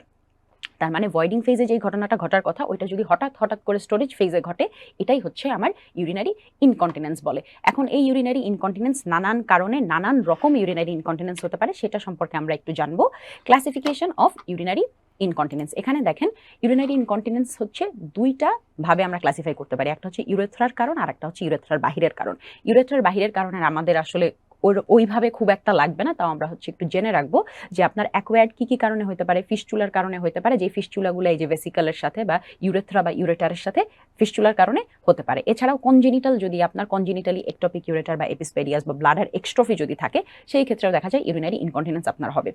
R urethral কারণগুলো কি, যেগুলো আমাদের মেইনলি পরীক্ষায় আসতে পারে, এটা হচ্ছে ইউরেথ্রাল কারণগুলো। ইউরেথ্রাল কারণ হচ্ছে মেইনলি দেখেন চারটা: genuine stress incontinence GSI, urge incontinence যেটা কিনা সেন্সারি ভ্যারাইটি, 3 নাম্বার হচ্ছে ডেট্রুসর ওভার অ্যাক্টিভিটি যেটা কিনা আর্জ ইনকন্টিনেন্সেরই মোটর ভ্যারাইটি, আর 3 নম্বরে এই হচ্ছে মিক্সড ভ্যারাইটি হচ্ছে আর একটা, যেখানে কিনা আমাদের স্ট্রেস ইনকন্টিনেন্সের সাথে ডেট্রুসরের ওভার অ্যাক্টিভিটি থাকবে, আর 4 হচ্ছে আমাদের ওভারফ্লো ইনকন্টিনেন্স। এছাড়াও আরেকটাও কথা বলা আছে যে ফাংশনাল অ্যান্ড ট্রানজিয়েন্ট, এইটা হচ্ছে দেখেন এই পর্যন্ত আমরা বলেছি যে অ্যাকচুয়ালি আমার পেশেন্টের কোনো একটা প্রবলেম হচ্ছে যেটার কারণে সে তার হচ্ছে গিয়ে ইউরিন লিক করতেছে। যদি ধরেন এরকম হইলো যে হচ্ছে তেমন কোনো কারণ আসলে নাই, আপনি হচ্ছে গিয়ে একটা 14 ঘন্টার একটা আপনি জার্নি করছেন এবং পুরাটা জার্নির টাইমে আপনি কি করলেন, আপনি কখনো আপনার প্রস্রাব লাগলো কিন্তু আপনি গেলেন না। এই যে আপনি গেলেন না, আপনি জোর করে চেপে ধরে রাখলেন 12 থেকে 14 ঘন্টায়, তখন দেখা গেল আপনার হঠাৎ করে একটু হাঁচি হইলো আর সাথে সাথে আপনার একটু ইউরিন লিক করলো। এই যে ইউরিন লিকেজটা, যেটার অ্যাকচুয়ালি কোনো কারণ নাই, যেটার আপনার নিজের দোষে হয়েছে, বিকজ আপনার এটা মানে আপনি নিজের ইচ্ছায় করলেন, এটাকেই হচ্ছে আমরা ফাংশনাল এবং হচ্ছে transient type of urethral urinary incontinence বলবো, যেটার আসলে কোনো কারণ নেই এবং ইউজুয়ালি এটা আমাদের আশা করি পরীক্ষায় আসবে না। সো আমরা মেইনলি এই জায়গাটাতেই ফোকাস করব ইউরিনারি ইনকন্টিনেন্সের ক্ষেত্রে, যে ইউরেথ্রাল কজগুলো কি কি। এটার মধ্যে দেখেন ইউরেথ্রাল কজের ভিতরে আমরা যেগুলো বলেছিলাম, এই টাইপগুলো সম্পর্কে আমাদের একটা ভালো ক্লিয়ার কনসেপ্ট থাকতে হবে। প্রথমে দেখেন স্ট্রেস ইনকন্টিনেন্স যদি হয়, স্ট্রেস ইনকন্টিনেন্স নাম শুনেই বোঝা যাচ্ছে স্ট্রেসের সময় যেই ইনকন্টিনেন্স হবে। স্ট্রেস মানে কি, এই যে হাঁচি কাশি হাসাহাসি, এই সময়ে যখন আপনার ইন্ট্রা অ্যাবডোমিনাল প্রেশারটা বেড়ে যাচ্ছে, তখন কি হচ্ছে, তখন যদি আপনার ওই সময়টাতেই পার্টিকুলার ওই হাঁচি কাশির সময়তেই যদি অল্প একটু প্রস্রাব লিক করে, এটাকেই বলা হয় স্ট্রেস ইনকন্টিনেন্স। এই ক্ষেত্রে দেখেন আপনি কিন্তু নর্মালি ওয়াশরুমে যাবেন, নর্মালি আপনি ইউরিনেট করবেন, আপনার ইউরিনেশনে কোনো প্রবলেম নাই, কিন্তু হঠাৎ হঠাৎ করে যখন হাঁচি কাশি হবে তখন ওই 1-2 ফোঁটা করে আপনার ইউরিন লিকেজ হবে, এটাই হচ্ছে স্ট্রেস ইনকন্টিনেন্স। এরপরে আসেন আর্জেন্সি বা urge urinary incontinence. Urge urinary ইনকন্টিনেন্সটা কি, এখানে কি ঘটনাটা ঘটবে, আপনার ধরেন আপনি এরকম বসে আছেন বা দাঁড়িয়ে আছেন, আপনি হাঁটাহাঁটি করছেন, নর্মাল কাজ করছেন, তখন হঠাৎ করে আপনার মনে হইলো যে হচ্ছে ধরেন ওই যে আমরা বলেছিলাম যে ফার্স্ট আর্জটা আসে 250 ml, এই ক্ষেত্রে কি হবে, ধরেন এরকম আর্জ আসলো আপনার, আপনি টের পেলেন যে হ্যাঁ আমার একটু ওয়াশরুমে যাওয়া দরকার, আপনি এই জিনিসটা টের পেলেন এবং টের পাওয়ার পরপরই আপনি জানেন যে হচ্ছে গিয়ে আপনার এরকম একটা লিক হয়, আপনি জানেন যে হচ্ছে আমার এরকম আর্জ আসার সাথে সাথেই আপনার হচ্ছে মনে হয় যে আমার এখনই ওয়াশরুমে যাইতে হবে এবং আপনি দৌড়ও দিলেন যে হ্যাঁ আমি যাচ্ছি, এখনই যাচ্ছি, আমার এখনই ইউরিনেট করতে হবে, কিন্তু যেতে যেতেই আপনি আর কন্ট্রোল করতে পারলেন না, আপনার আর্জও আসলো এবং আপনার সাথে সাথে ইউরিন লিক হয়ে গেল। এই যে আর্জের সাথে সাথে আপনি কন্ট্রোল করতে পারলেন না, এই জিনিসটাকেই বলা হয় হচ্ছে আর্জেন্সি ইউরিনারি ইনকন্টিনেন্স। এখানে দেখেন বলা আছে যে associated with urgency compelling desire to void that is difficult to defer, মানে আপনার তখন আর্জ আসছিল এবং আপনি ওটাকে ডেফার করতে পারেন নাই, যে আমি এখন না আমি পরে করব, এই জিনিসটা আপনি করতে পারেন নাই, আপনি ওই যখনই আর্জ আসছে আপনার তখনই হচ্ছে ইউরিনেশন হয়ে গেছে বা আপনার তখনই হচ্ছে ইউরিন লিক করে গেছে, এটাই হচ্ছে আর্জ ইনকন্টিনেন্স। মিক্সড ইনকন্টিনেন্সটা কি, মিক্সড ইনকন্টিনেন্সটা হচ্ছে গিয়ে আপনার ধরেন এই আর্জ ইনকন্টিনেন্স আছে, আপনার আর্জ আসলেও আপনি কন্ট্রোল করতে পারেন না এবং অ্যাট দি সেম টাইম আপনার হাঁচি কাশিও যখন হয় তখনও আপনার ইউরিন এরকম ফোটায় ফোটায় লিক করে। তার মানে এই দুটো যখন একসাথে আপনার থাকবে এই দুটো যখন একসাথে থাকবে তখন আপনার হয়ে যাবে মিক্সড ইউরিনারি ইনকন্টিনেন্স। আর ওভার অ্যাক্টিভ ব্লাডারটাকে এটা আমরা বলেছিলাম this is the motor variety of urge incontinence. এইটা যেটা আমরা পড়েছি এটা হচ্ছে সেন্সারি ভ্যারাইটি, হ্যাঁ, এটা হচ্ছে আর্জ ইনকন্টিনেন্সটা হচ্ছে সেন্সারি ভ্যারাইটি। আর ওভার অ্যাক্টিভ ব্লাডার বা ডেট্রুসোর ওভার অ্যাক্টিভিটি আমরা দেখবো একটু পরে এটার নাম। এই ওভার অ্যাক্টিভ ব্লাডারটা হচ্ছে motor variety of urge incontinence. এখানে তাহলে কি ঘটনাটা ঘটে দেখেন, এই দুইটার মধ্যে খুব সূক্ষ্ম একটা পার্থক্য আছে, একটু মনোযোগ দিবেন। যে ওভার অ্যাক্টিভ ব্লাডারটাতে হচ্ছে আপনার এরকম আর্জ আসবে, আর্জ আসলে কি হবে, আর্জ আসলে তখন হচ্ছে তার ইউরিনেশনও হয়ে যাবে, আর্জ আসতেছে এবং ইউরিনেশন হয়ে যাচ্ছে, ইউরিন লিক করছে। কিন্তু এখানে যেটা হচ্ছে সব থেকে বড় পার্থক্য বা 1 নাম্বার পার্থক্য সেটা হচ্ছে আপনার আর্জ সেন্সারি ভ্যারাইটির ক্ষেত্রে, আর্জ ইনকন্টিনেন্স সেন্সারি ভ্যারাইটির ক্ষেত্রে আপনার আর্জ আসছিল এবং কিন্তু পেশেন্ট কিন্তু বুঝতে পারছিল যে আমার এখন লিক হয়ে যাবে, এবং সে কিন্তু একটা অ্যাটেম্পটও নিছিল যে হ্যাঁ আমার এখনই ওয়াশরুমে দৌড়ায় যেতে হবে কারণ আমার এখন লিক হয়ে যাবে। এই জিনিসটা সে বুঝতে পারতেছিল, মানে patient was aware of it, সে জানতো, তার অ্যাওয়ারনেস ছিল। কিন্তু in case of motor variety তার এরকম আর্জ আসবে, সে আর্জটা বুঝতে পারবে যে হ্যাঁ আমার এরকম ইউরিনেশন আসতেছে, আমার এরকম আর্জ ফিল করতেছি ফর ইউরিনেশন, কিন্তু তার অ্যাওয়ারনেসটা থাকবে না, সেটা বুঝতে পারবে না যে আমার এখন লিক হয়ে যাবে। দেখেন খুব সূক্ষ্ম একটা পার্থক্য, ওরও আর্জ থাকবে এরও আর্জ থাকবে। এর ক্ষেত্রে সেন্সারির ক্ষেত্রে ও বুঝতে পারবে, সেন্সারি মানে ওর সেন্সেশনটা থাকবে যে আমার, ওর অ্যাওয়ারনেসটা থাকবে যে হচ্ছে আমার এখন লিক হয়ে যাবে। এর ক্ষেত্রে মোটর ভ্যারাইটির ক্ষেত্রে ওই সেন্সেশনটা থাকবে না, ওই অ্যাওয়ারনেসটা থাকবে না যে আমার এখন লিক হয়ে যাবে। এই জিনিসটাই হচ্ছে বেসিক পার্থক্য। এছাড়া আরেকটা যেই কিওয়ার্ড দিয়ে আপনি আলাদা করতে পারবেন পরীক্ষার হলে সেটা হচ্ছে ওভার অ্যাক্টিভ ব্লাডারের ক্ষেত্রে যেহেতু আপনার পেশেন্ট অ্যাওয়্যার থাকে না, যেহেতু সে বুঝতে পারে না, সেহেতু তার যখনই আর্জ আসে তখনই যেহেতু লিক হয়ে যায়, এই ক্ষেত্রে রাতের বেলা পেশেন্ট যখন ঘুমায় তখন তার নকচিউরিয়া হয়, এবং পেশেন্ট আপনার কাছে যখন আসবে সে এই কমপ্লেনটা করবে যে আমি রাতের বেলা ঘুমাই এবং আমার বিছানা ভিজে যায় এবং আমি টের পাই না যে বিছানা এরকম ভিজে যাবে। এই জিনিসটা যে হইলো, তার ইউরিনেশন যে সে রাতের বেলা বেড ওয়েটিং করছে, এই জিনিসটাই হচ্ছে আপনি একটা কি ফিচার হিসাবে, একটা কি ওয়ার্ড হিসাবে আপনি পরীক্ষার হলে পাবেন যে নকচুরিয়া থাকবে in case of over active bladder বা in case of motor variety of urge incontinence, যেটা সেন্সারি ভ্যারাইটির ক্ষেত্রে থাকবে না। আর ফাংশনাল সম্পর্কে তো আমরা বললাম যে হচ্ছে কি আপনার নিজের দোষে, আপনার যদি কোনো কগনিটিভ প্রবলেম থাকে বা যদি কোনো ফাংশনাল যেমন হচ্ছে ডায়াবেটিস মেলাইটাস বা অন্য কোনো প্রবলেম যদি থাকে, সে বা হচ্ছে গিয়ে আপনার পেশেন্ট ধরেন স্ট্রোকের পেশেন্ট, আপনার পেশেন্ট হচ্ছে গিয়ে নড়তে পারে না, সে অবভিয়াসলি সে হচ্ছে গিয়ে বিছানার মধ্যেই ভিজাই দিবে। তাহলে এই যে ঘটনাগুলো যদি ঘটে, এটা হচ্ছে আমাদের ফাংশনাল ইউরিনারি ইনকন্টিনেন্স। ইউজুয়ালি এখান থেকে পরীক্ষায় আসবে না, আপনার এই উপরের 4টা ভ্যারাইটি খুব ভালো করে পারতে হবে এবং ডিফারেন্সিয়েট করতে জানতে হবে। সো আসেন আমরা আগাতে আগাতে এই জিনিসটা আরো ভালো করে জানবো। স্ট্রেস ইনকন্টিনেন্সের ক্ষেত্রে শুধুমাত্র আপনার হাঁচি কাশির সময় ইউরিন লিক করবে। পেশেন্টের নর্মাল ইউরিনেশন কিন্তু সে নর্মালি তার আর্জ আসবে এবং আর্জ আসলে সে ওয়াশরুমে যাবে, ইউরিনেট করবে, এগুলোতে কোনো প্রবলেম নেই। শুধুমাত্র হাঁচি কাশির সময় তার প্রবলেম হবে, সে 1-2 ফোঁটা করে ইউরিন লিক করবে। আর্জ ইনকন্টিনেন্সের ক্ষেত্রে কি হবে, আর্জ ইনকন্টিনেন্সে দেখেন এখানে আমার ডেট্রুসরের কিছু প্রবলেম আছে, তাই না? এই ডেট্রুসর মাসেলটা একটু আঁকাবাঁকা। এর আগে স্ট্রেসে কিন্তু কোনো প্রবলেম ছিল না ডেট্রুসর মাসেলের। আর্জ ইনকন্টিনেন্সের ক্ষেত্রে আপনার ডেট্রুসরের প্রবলেম আছে, আপনার যখনই আর্জ আসবে তখনই আপনার ইউরিন লিক করবে। মিক্সডের ক্ষেত্রে আমরা জানি আর্জ ইনকন্টিনেন্সও থাকবে, সাথে স্ট্রেস ইনকন্টিনেন্সও থাকবে। আর ওভারফ্লোর ক্ষেত্রে কি, ওভারফ্লোর ক্ষেত্রে হচ্ছে আপনার পেশেন্ট বুঝতেই পারবে না যে তার এরকম ব্লাডার ফিল হয়ে যাচ্ছে, এবং ব্লাডার ফিল হতে হতে একটা টাইমে দেখা যাবে ব্লাডার যখন আর ক্যাপাসিটির বাহিরে চলে যাবে তখন ইউরিন আপনা আপনি লিক করে যাবে। এরপরে আসেন এই যে স্ট্রেস ইনকন্টিনেন্সের কথা আমরা বলছিলাম, এই স্ট্রেস ইনকন্টিনেন্স সম্পর্কে আমাদেরকে জানতে হবে যে পরীক্ষায় কেমন করে আসে। সো জেনুইন স্ট্রেস ইনকন্টিনেন্স যেটা, এটা হচ্ছে মেইনলি দেখেন এটার আরেকটা নাম আসলে আমরা বলতে পারি যে ইউরেথ্রাল স্ফিংটারের ইনকম্পিটেন্স। তাহলেই দেখেন এই যে স্ট্রেস ইনকন্টিনেন্সের আরেকটা নাম যখন আপনি পড়লেন স্ফিংটারের ইনকম্পিটেন্স, তাহলে কিন্তু প্যাথোফিজিওলজি আপনার মাথায় অলরেডি চলে আসলো যে এখানে কি প্রবলেম হতে পারে।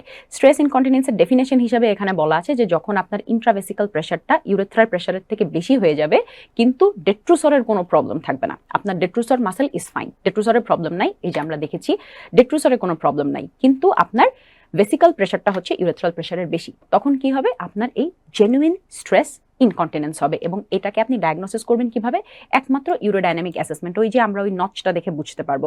যদি দেখেন যে স্টোরেজ ফেজের মধ্যেও হচ্ছে কি আপনার ইন্ট্রাভেসিক্যাল প্রেশার এরকম বেড়ে যাচ্ছে আর ভয়েডিং ফেজে তো বাড়া আছেই, তাহলে এই যে জিনিসটা, এটাই হচ্ছে আমি ইউরোডাইনামিক অ্যাসেসমেন্ট যখন আমি করব তখন আমি দেখতে পারবো যে পেশেন্টের এই নচগুলো আছে, তার মানে তার জিএসআই ডেভেলপ করেছে।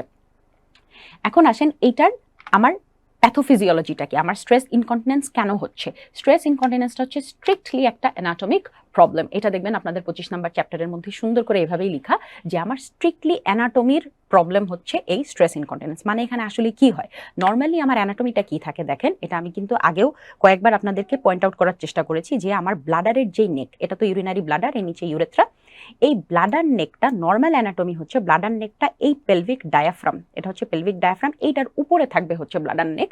যতক্ষণ আপনার এই ব্লাডার নেকটা উপরে থাকবে ততক্ষণ আপনার এই উপরে যতই প্রেশার বাড়ুক যতই যাই হোক না কেন ওই প্রেশারগুলো ট্রান্সমিটেড হয়ে এখানে দেখেন এই যে ট্রান্সমিটেড হয়ে ও আরো কি করতেছে আপনার ইউরেথ্রাকে চিপায় রাখতে হেল্প করতেছে, আপনার ইন্ট্রাইউরেথ্রাল প্রেশারটা মেইনটেইন করতে হেল্প করছে। যখন আপনার এই নর্মাল অ্যানাটমিটা ডিস্টর্টেড হয়ে যাবে, মানে দেখেন যদি এটা আপনার নর্মাল অ্যানাটমি, আপনার ক্ষেত্রে নর্মাল জিনিস, যখন এই জিনিসটা যদি এরকম হয় যে কোনো একটা কারণে আপনার এই ব্লাডার নেকটা নিচে নেমে গেছে, কার নিচে নেমে গেছে, পেলভিক ফ্লোরের নিচে নেমে গেছে, যদি এই জিনিসটা হয় তখন কিন্তু আপনার যখন এই প্রেশার বাড়বে, ইন্ট্রাঅ্যাবডোমিনাল প্রেশারটা যখন বাড়বে, হাঁচি কাশি যখন আপনি দিবেন তখন কি হবে, এই হাঁচি কাশির সময় আমরা বলেছিলাম কিছুটা প্রেশার এখানেও চলে আসে, এসে আপনার ইউরেথ্রাকে আরো চিপায় রাখে। যখন আপনার এই ব্লাডার নেকটা নিচে নেমে যাবে তখন কিন্তু ইন্ট্রাঅ্যাবডোমিনাল প্রেশার বাড়লে ওই আগে যেই ঘটনাটা ঘটা হচ্ছিল যেটা সম্ভব ছিল এটা এখন আর হবে না। তার মানে এখন উপর থেকে প্রেশার বাড়লে তখন ভেসিক্যাল প্রেশার বেড়ে যাবে, ভেসিক্যাল প্রেশারটা কার থেকে বেশি বাড়বে, ফ্রম প্রেশারটা বেশি বেড়ে যাবে দেন দি ইন্ট্রাইউরেথ্রাল প্রেশার, এবং তখন দেখা যাবে যে ইউরিনটা এই ইউরেথ্রা দিয়ে লিক করে গেছে, কারণ আপনার ব্লাডার নেকটা তখন নিচে এবং আপনার ইউরেথ্রাটা তখন ওই প্রেশারটা আর দিতে পারছে না। তাহলে এটাই হচ্ছে আপনার basic pathophysiology of stress incontinence. এই কথাগুলো দেখবেন এখানে বলা আছে যে হচ্ছে গিয়ে আপনার যদি নর্মাল অ্যানাটমিটা নষ্ট হয়ে যায়, কেন, যদি ইউরেথ্রা হাইপার মোবাইল হয়ে যায়, হাইপার মোবাইল হয়ে সে যদি নিচে নেমে আসে, এই নিচে নেমে আসলে তখন দেখা যাবে ওই ইন্ট্রাঅ্যাবডোমিনাল প্রেশার হইলে এই ইউরেথ্রা আর ওইটাকে কাউন্টার দিতে পারবে না। এরপরে এটা তাহলে মেইন ডিফেক্টটা কোথায়, মেইন প্রবলেমটা কোথায়, মেইন প্রবলেমটা হচ্ছে ইন্ট্রিনজিক স্ফিংটারের ডিসফাংশন। এই ক্ষেত্রে দেখা যাবে যখন হচ্ছে আপনার এই ইন্ট্রিনজিক স্ফিংটারটা যখন ডিসফাংশন হয়ে যাবে তখন এই আমার ইউরেথ্রাটা নিচে নেমে যাবে, ইউরেথ্রা নিচে যাবে এবং হচ্ছে আমার এই যে ব্লাডার বেসটা, এই যে সুন্দর একটা ব্লাডার বেস ছিল, এই ব্লাডার বেসটা তখন আরো নিচে নেমে গেলে তখন দেখা যাবে এটা ফ্ল্যাট হয়ে গেছে, ব্লাডার বেসটা ফ্ল্যাট হয়ে গেছে, তখন এরকম সুন্দর আর নাই। এই কথাগুলাই হচ্ছে আপনাদের এখানে বলা। এরপর আসেন এটা রিস্ক ফ্যাক্টরসটা আমাদেরকে একটু 3 স্টার দিয়ে পড়তে হবে। রিস্ক ফ্যাক্টরটা হচ্ছে কি কখন কখন হতে পারে, ডেভেলপমেন্টালি যদি কারো প্রবলেম থাকে, যদি চাইল্ড বার্থের সময় ট্রমা হয়, প্রেগনেন্সি পোস্ট মেনোপজাল ট্রমা এগুলোর সময় হয়, এছাড়া আপনার যদি অনেক বেশি বয়স হয়ে যায়, মানে আসলে বেসিক্যালি আপনার যদি পোস্ট মেনোপজাল হয় মানে হচ্ছে আপনার পোস্ট মেনোপজে চলে গেছে, তখন এমনিতেই সবকিছু রিল্যাক্সড হয়ে যায়, সবকিছু নিচের দিকে চলে আসতে চায়, প্রোল্যাপস হইতে চায়, এরকম একটা ব্যাপার থাকে। তার মানে দেখেন যদি বয়স বেশি হয়ে যায়, পোস্ট মেনোপজাল হয়, প্রেগনেন্সির সময় এটা হতে পারে। এছাড়াও আপনার যদি অনেক বেশি মোটা পেশেন্ট হয়, ওবেসিটির জন্যও হতে পারে। আর একটা কি, সার্জারির সময় যদি আপনি ইনজুরি করেন, যদি কোনো ট্রমা করে ফেলেন, তাহলে আপনার এগুলো যদি জানেন, এগুলো রিস্ক ফ্যাক্টর। আপনার কাছে পেশেন্ট প্রোফাইল কিরকম নিয়ে আসবে, আপনার কাছে যে পেশেন্ট আসবে সে আইদার প্যারাস থাকবে, মানে হচ্ছে গিয়ে পোস্ট প্রেগনেন্সির স্টেটে সে আপনার কাছে আসবে, বা হচ্ছে গিয়ে সে পোস্ট মেনোপজাল বা হচ্ছে অনেক মোটা পেশেন্ট, আপনার কাছে কি কমপ্লেন নিয়ে আসবে আপনার কাছে, সে কিন্তু কোনো ইউরিনেশন রিলেটেড অন্য কোনো কমপ্লেন আপনার কাছে করবে না, যে ইউরিনেট করতে গেলে কোনো প্রবলেম হচ্ছে, অন্য কোনো প্রবলেমের কথা সে বলবে না, কোনো বেড ওয়েটিং কোনো কিছু না। তার একটাই কমপ্লেন থাকবে যে আমি সবকিছুই নর্মালি করতে পারছি, আমার ইউরিনেশনও নর্মাল আছে, আমি নর্মালি বাথরুমে যাই, নর্মালি বাথরুমে যেয়ে বসি, ইউরিনেশন হয়, আমার প্রবলেমই হচ্ছে আমার যখন হাঁচি কাশি হয় তখন আমার ইউরিন লিক করে, জাস্ট এই একটা কমপ্লেন। বাদ বাকি সব কিছু তার নর্মাল থাকবে, সে বলবে আমি সবই বুঝতে পারি, আর্জ বুঝতে পারি, কখন কি করতে হবে কন্ট্রোল করতে পারি, শুধুমাত্র হাঁচি কাশির সময় লিক হয়ে যায় এবং এটার আমি কিছু করতে পারতেছি না। এই একটা কমপ্লেনই আপনার কাছে বেসিক্যালি সে নিয়ে আসবে। এই কথাগুলোই এখানে বলা আছে, সুন্দর করে সাজায় বলা আছে। তাহলে এখন আপনি আসেন যে এরকম যদি আপনার পরীক্ষায় একটা সিনারিও থাকে যে একটা 35 বছরের ওম্যান, প্যারা 2 এবং সব হচ্ছে হোম ডেলিভারি, সে ইনকন্টিনেন্সের হিস্ট্রি দিল 2 থেকে 3 বছর ধরে তার ইনকন্টিনেন্স হচ্ছে। ইনকন্টিনেন্সটা কিরকম, তার কমপ্লেইন হচ্ছে তার ইনকন্টিনেন্সটা হয় ডিউরিং কাফিং, স্নিজিং, লাফিং। অল্প অ্যামাউন্টে ইনকন্টিনেন্স মানে অল্প একটু লিক হচ্ছে ইউরিন, এবং সে পুরাপুরি বুঝতে পারে যে আমার এরকম হাঁচি কাশি হইলো, এই আমার ইউরিন লিক করে গেল, এই সেই পুরাটা বুঝতে পারলো এবং শুধুমাত্র হাঁচি কাশির সময় হইলো। তাহলে এটা কোন টাইপের ইনকন্টিনেন্স, যেহেতু শুধুমাত্র স্ট্রেসের সময় হচ্ছে, এটা হচ্ছে জেনুইন স্ট্রেস ইনকন্টিনেন্স। এরপরে আসেন আমরা আমাদের নেক্সট যে টপিকটা আর্জ ইনকন্টিনেন্স সম্পর্কে জানবো। আর্জ ইনকন্টিনেন্সটা আমরা আগেই বলেছি যে এটার কিন্তু দুটো ভ্যারাইটি, একটা সেন্সারি আর একটা হচ্ছে মোটর ভ্যারাইটি। সেন্সারি ভ্যারাইটিটা হচ্ছে এখানে আসলে ওইভাবে বলা নাই, একটু পরে আমরা দেখব। এদের মধ্যে দেখেন যেটা ইম্পর্টেন্ট যে হচ্ছে আমার যে আমরা বলেছিলাম মোটর ভ্যারাইটি, মোটর ভ্যারাইটিটাকে আমরা বলেছি যে এটাকে আপনি ডেট্রুসার ওভার অ্যাক্টিভিটি বা হচ্ছে ওভার অ্যাক্টিভ ব্লাডার, এই দুইটা নামের যে কোনো একটাতেও আপনি ডাকতে পারেন। তাহলে দেখেন আর্জ ইনকন্টিনেন্স প্রথমেই হচ্ছে গিয়ে দেখেন ইনকন্টিনেন্স যখন হচ্ছে in case of adult female, normal adult ফিমেলে ইনকন্টিনেন্সের প্রথম কারণ হচ্ছে গিয়ে জেনুইন স্ট্রেস ইনকন্টিনেন্স অ্যাডাল্ট ফিমেলে, প্রথম কারণ জিএসআই, 2 নাম্বার কারণ হচ্ছে এই ডেট্রুসার ওভার অ্যাক্টিভিটি। কিন্তু আপনি যদি এল্ডারলি লেডি বা পোস্ট মেনোপজাল লেডি, তার ক্ষেত্রে যদি বলা হয় যে একজন পোস্ট মেনোপজাল লেডির ক্ষেত্রে ইনকন্টিনেন্স সে নিয়ে আসছে, ইউজুয়ালি আপনি ইনকন্টিনেন্স শুনলেই তখন চিন্তা করবেন যে তার ক্ষেত্রে সব থেকে বড় কারণ, সব থেকে কমন কারণ হচ্ছে over active bladder in case of elderly women. Post menopausal বা এল্ডারলি ওমেনের ক্ষেত্রে ওভার অ্যাক্টিভ ব্লাডারটাই হচ্ছে 1 নম্বর কারণ অফ ইনকন্টিনেন্স। এখন আসেনি যে আর্জ ইনকন্টিনেন্স জিনিসটা কি। আর্জ ইনকন্টিনেন্সটা হচ্ছে আমরা বলেছি সেন্সরি ভ্যারাইটি, মোটর ভ্যারাইটি। এর মধ্যে থেকে আমরা ডিফারেন্সিয়েশন এটার কথাও বলেছি। আগে আমরা একটু ইটিওলজিটা জেনে আসবো। এর আগে আমরা যেরকম বলেছিলাম যে স্ট্রেস ইনকন্টিনেন্সটা কিন্তু হচ্ছে আপনার স্ট্রিক্টলি অ্যানাটমিক একটা প্রবলেম, কিন্তু ওভার অ্যাক্টিভ ব্লাডার যেটা, এটার দেখেন প্রথম দিকেই কারণগুলো কি বলা, প্রথম কারণ আমরা জানি না, এবং 2 নম্বর কারণ হচ্ছে সাইকোসোম্যাটিক, মানে হচ্ছে এখানে তার কিন্তু কিছু তার সাইকোলজিক্যাল কিছু প্রবলেমও এখানে থাকতে পারে, সে নিজের জন্য নিজের দোষেও কিছু প্রবলেমের কারণে তার এই ওভার অ্যাক্টিভ ব্লাডারটা হতে পারে। এছাড়াও হচ্ছে আপনার সার্জারির সময় যদি আপনি ধরেন স্ট্রেস ইনকন্টিনেন্সের জন্য সার্জারি করা হয়েছে, পরে দেখা গেল এই পেশেন্ট আপনার কাছে আসলো এই ওভার অ্যাক্টিভ ব্লাডারের এই ইনকন্টিনেন্স নিয়ে, হ্যাঁ, এরকমও হতে পারে। এছাড়াও ডেট্রুসরের ওভার অ্যাক্টিভিটি থাকতে পারে ডিউ টু মাল্টিপল স্ক্লেরোসিস বা স্পাইনাল ইনজুরি, বা হচ্ছে গিয়ে আপনার যদি কোনো পার্কিনসনিজম থাকে, এইসব ক্ষেত্রেও দেখা যাবে যে আপনার কাছে রুগী ওএবি নিয়ে আসতে পারে। এখন আসেন যে আচ্ছা, এখান থেকে এইটা জাস্ট চার্টটা বলে রাখি, এটা হচ্ছে আপনাদের টেবল 25.5 ফ্রম চ্যাপ্টার 25। এটা হচ্ছে আপনাদেরকে causes of urge incontinence and urgency and frequency of micturition, এই টেবিলটা একদম ঠোঁটস্থ মুখস্থ করে ফেলতে হবে। যে ধরেন আপনার এই ফ্রিকোয়েন্সি হয়েছে, একটা পেশেন্টের অনেক বেশি ফ্রিকোয়েন্সি কমপ্লেইন নিয়ে আসছে, কি কি গাইনোকোলজিক্যাল কজেস থাকতে পারে এটার পিছনে, এরকম করে কিন্তু আপনার এমসিকিউ প্রশ্ন আসতে পারে। দেখেন গাইনোকোলজিক্যাল কেসেস আলাদা, মানে কজেস আলাদা দেওয়া, ইউরো কজেস আলাদা, এছাড়াও মেডিকেল এন্ড আদার কজেস হিসেবে কিছু কথাবার্তা বলা আছে, এটা একদম মুখস্থ করে ফেলবেন টেবিল 25.5। এখন আসেন আমরা যেটা বলছিলাম যে আমাদের আর্জ ইনকন্টিনেন্সের প্যাথোফিজিওলজি কি। এখানে আসলে দুটো প্যাথোফিজিওলজির কথা আপনাদের বলা আছে বইতে। একটা হচ্ছে গিয়ে আপনার ওই যে আমরা বলেছিলাম ডেট্রুসর ওভার অ্যাক্টিভিটির হচ্ছে গিয়ে আপনার কেন হইতে পারে, ডিউ টু ইনকম্পিটেন্ট ব্লাডার নেক। ধরেন আপনার যদি ব্লাডার নেকটা যদি ইনকম্পিটেন্ট থাকে, সে ওইরকম চিপে থাকতে পারতেছে না, এবং অ্যাট দি সেম টাইম কি হচ্ছে আপনার ডেট্রুসর মাসেলের কন্ট্রাকশন হচ্ছে, যেহেতু আপনার ব্লাডার নেকটা ইনকম্পিটেন্ট, এরপরেই আপনার কি ব্লাডার নেকের পরেই দেখা যাচ্ছে যে হচ্ছে কি আপনার ইউরেথ্রার স্ফিংটারটা আছে, তাইলে এই স্ফিংটারটা হচ্ছে কি ইনকম্পিটেন্ট, এটা হচ্ছে গিয়ে রিল্যাক্স হয়ে খুলে বসে থাকতেছে, আর ওই দিক দিয়ে হচ্ছে আপনার ডেট্রুসরের কন্ট্রাকশন হচ্ছে, যেটার কারণে কি হচ্ছে আলটিমেটলি এটা তো ভয়েডিং ফেজেরই কথাবার্তা, তাই না, যে আপনার মাসেলটা কন্ট্রাক্ট করতেছে, স্ফিংটারটা রিল্যাক্স করে যাচ্ছে, তখন কি হবে এই ক্ষেত্রে, তখন ইউরিনটা প্রক্সিমাল ইউরেথ্রাতে চলে আসবে, এবং এটাকেই আমরা বলতেছি ডেট্রুসর ওভার অ্যাক্টিভিটি। এটা হচ্ছে সেন্সরি ভ্যারাইটির কথা। আর একটা পসিবল এক্সপ্লেনেশন কি হতে পারে, আরেকটা এক্সপ্লেনেশন হতে পারে যে হচ্ছে গিয়ে আপনার ধরেন ডেট্রুসর মাসেলের প্রপার্টি চেঞ্জ হয়ে গেল due to any disease like atherosclerosis বা নিউরোপ্যাথি, এগুলোর কারণে আপনার ডেট্রুসর মাসেলের নিজস্ব প্রপার্টি চেঞ্জ হয়ে গেল, যেটার কারণে সে হচ্ছে গিয়ে দেখা যাচ্ছে যে কিছু হইলেই সে হচ্ছে ওভার অ্যাক্টিভ হয়ে আছে, কিছু হইলেই সে কন্ট্রাক্ট করে, যখনই সে কন্ট্রাক্ট করতেছে তখনই দেখা যাচ্ছে যে অল্প অল্প করে আমার ইউরিন লিক করে যাচ্ছে। এইটা আরেকটা এক্সপ্লেনেশন হতে পারে ফর ওভার অ্যাক্টিভ ব্লাডার। এখন আসেন যে আপনার কাছে এই রুগী কি সিমটম নিয়ে আসবে।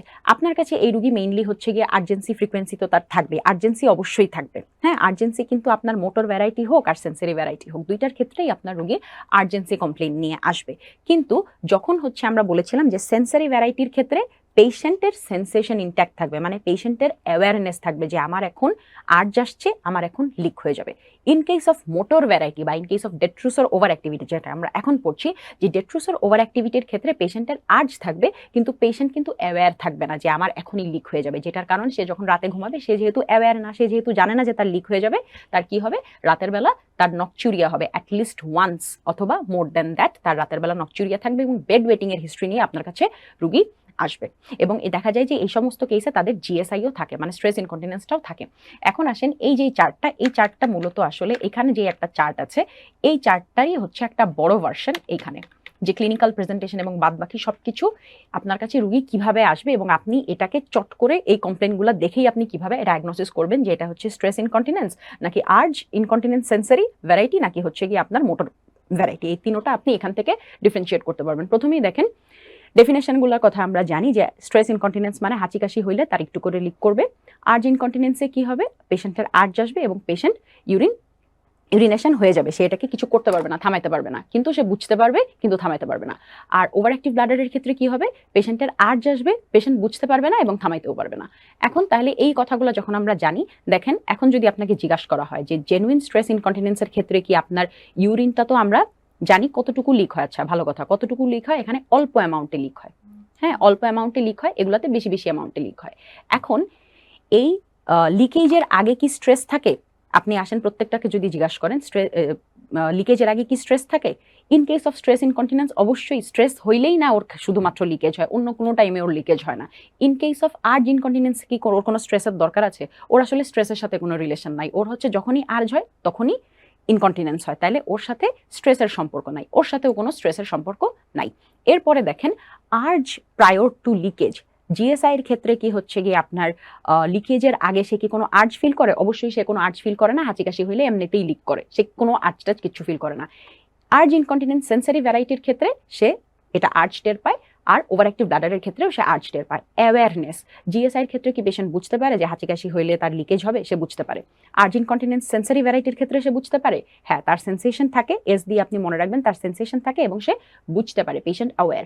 In case of over active bladder বা মোটর ভ্যারাইটির ক্ষেত্রে কি সে বুঝতে পারে?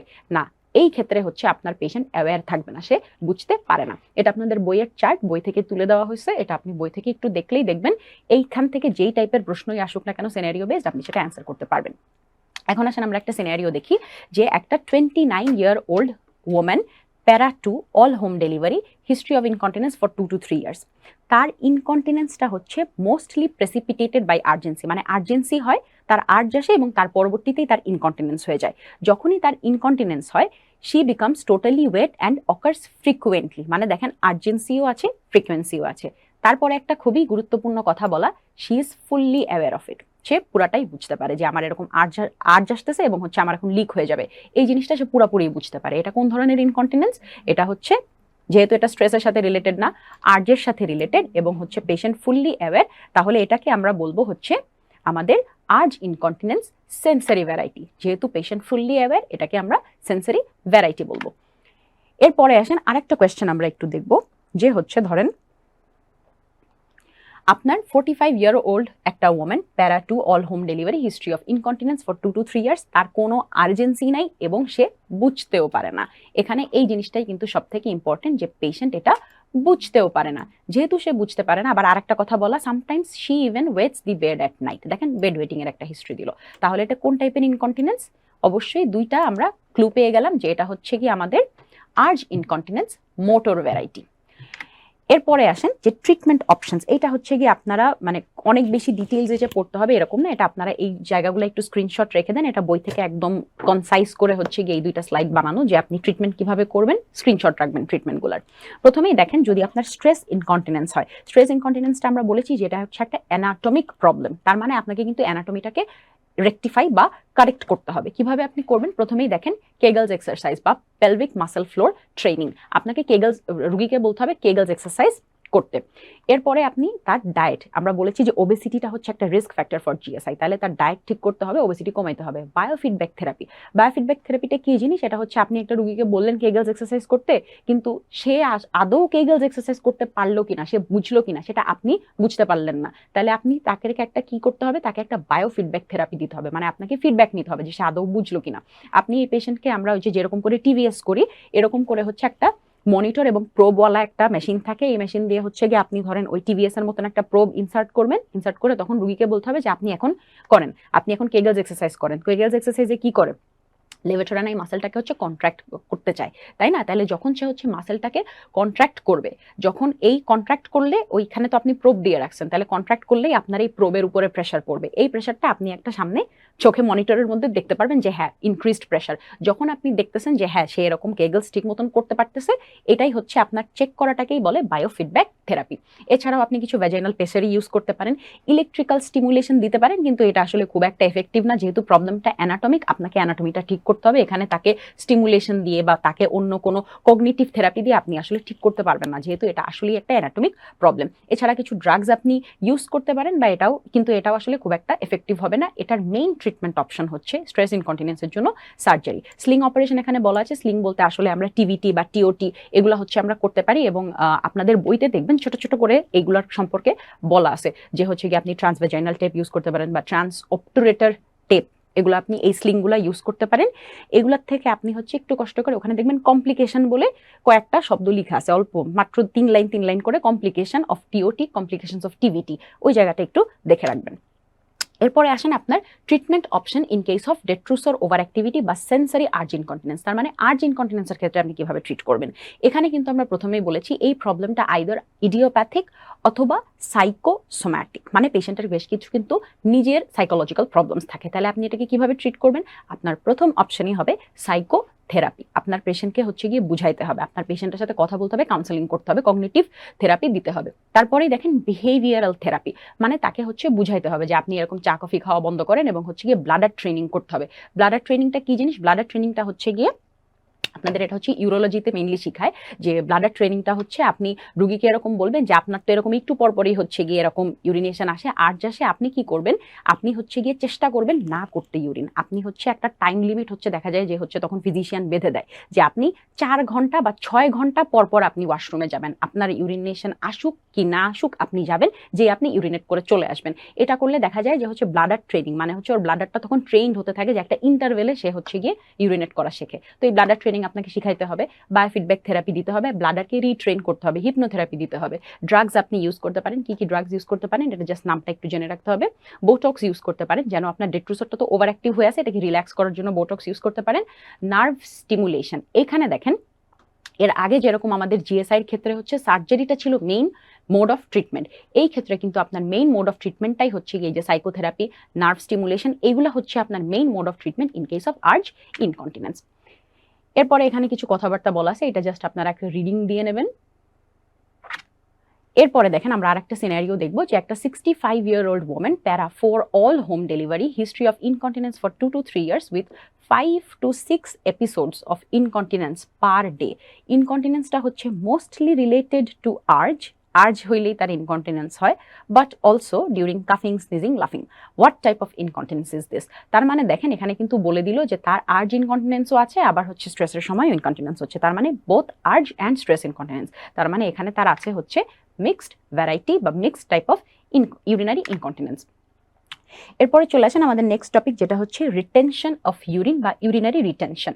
এটা এখান থেকে আপনাকে মেইনলি কি জিনিস পড়তে হবে? প্রথম জিনিস যেটা জানতে হবে এসবি এর জন্য, যে আপনার গাইনিতে, মানে ইন কেস অফ ফিমেল গাইনিতে আপনি যেটা পাবেন, রিটেনশনের সব থেকে কমন কজই হচ্ছে পোস্ট অপারেটিভ। অপারেশনের পরে হচ্ছে রোগীগুলো আসে যে এখন হচ্ছে আমার ইউরিনেশন হচ্ছে না, এটাই হচ্ছে মোস্ট কমন কজ। এছাড়াও আপনাকে অন্যান্য কজগুলোও জানতে হবে, যেটার জন্য আপনাকে কি করতে হবে, এই যে ইউরিনারি রিটেনশনের দেখবেন এটা হচ্ছে গিয়ে আপনাদের 26 নম্বর চ্যাপ্টারের মধ্যে এই চার্টটা দেওয়া আছে, এই চার্টটা একদম খুব সুন্দর করে ঠোঁটস্থ মুখস্থ করে ফেলবেন।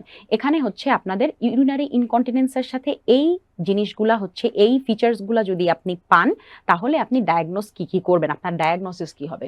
ধরেন আপনার কাছে রুগী আসছে ইউরিনারি রিটেনশন তো আছেই, সাথে হচ্ছে প্রাইমারি অ্যামেনোরিয়া, তার কোনোদিন মেনস্ট্রুয়েশন হয় নাই, এখন আসছে রিটেনশন নিয়ে।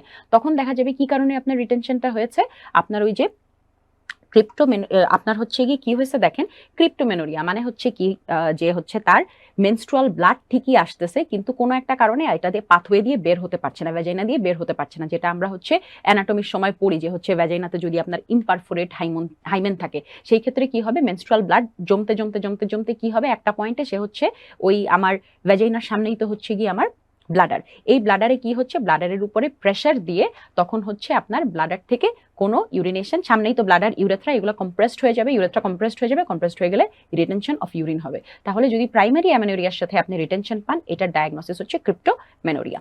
এরপরে আসেন চাইল্ড বিয়ারিং পিরিয়ডে কি হতে পারে। ধরেন তার মেনস্ট্রুয়েশন এস্টাবলিশড কিন্তু তার এখন অল্প কিছুদিন অ্যামেনোরিয়া হয়েছে, অ্যারাউন্ড ধরেন 14 উইকস পর্যন্ত যদি আপনার অল্প কিছু দিনের জন্য হচ্ছে অ্যামেনোরিয়া এবং সাথে ইউরিনারি রিটেনশন আছে, এটা কেন হতে পারে, ডিউ টু রেট্রোভার্টেড গ্র্যাভিড ইউটেরাস, মানে প্রেগনেন্সির 14 সপ্তাহ পর্যন্ত দেখা যাবে আপনার এই প্রবলেম নিয়ে আপনার কাছে রোগী আসতে পারে। 14 সপ্তাহের পরে কেন ইউজুয়ালি এই প্রবলেম নিয়ে আসবে না, এরপরে আবার দেখা যাচ্ছে ওই ইউটেরাসটা তার নর্মাল পজিশনে ফিরে যাচ্ছে এবং তখন দেখা যাচ্ছে আর ব্লাডার বা ইউরেথ্রার উপরে কম্প্রেশন হচ্ছে না, তখন রিটেনশন অফ ইউরিন নিয়ে ইউজুয়ালি আর কমপ্লেন করে না।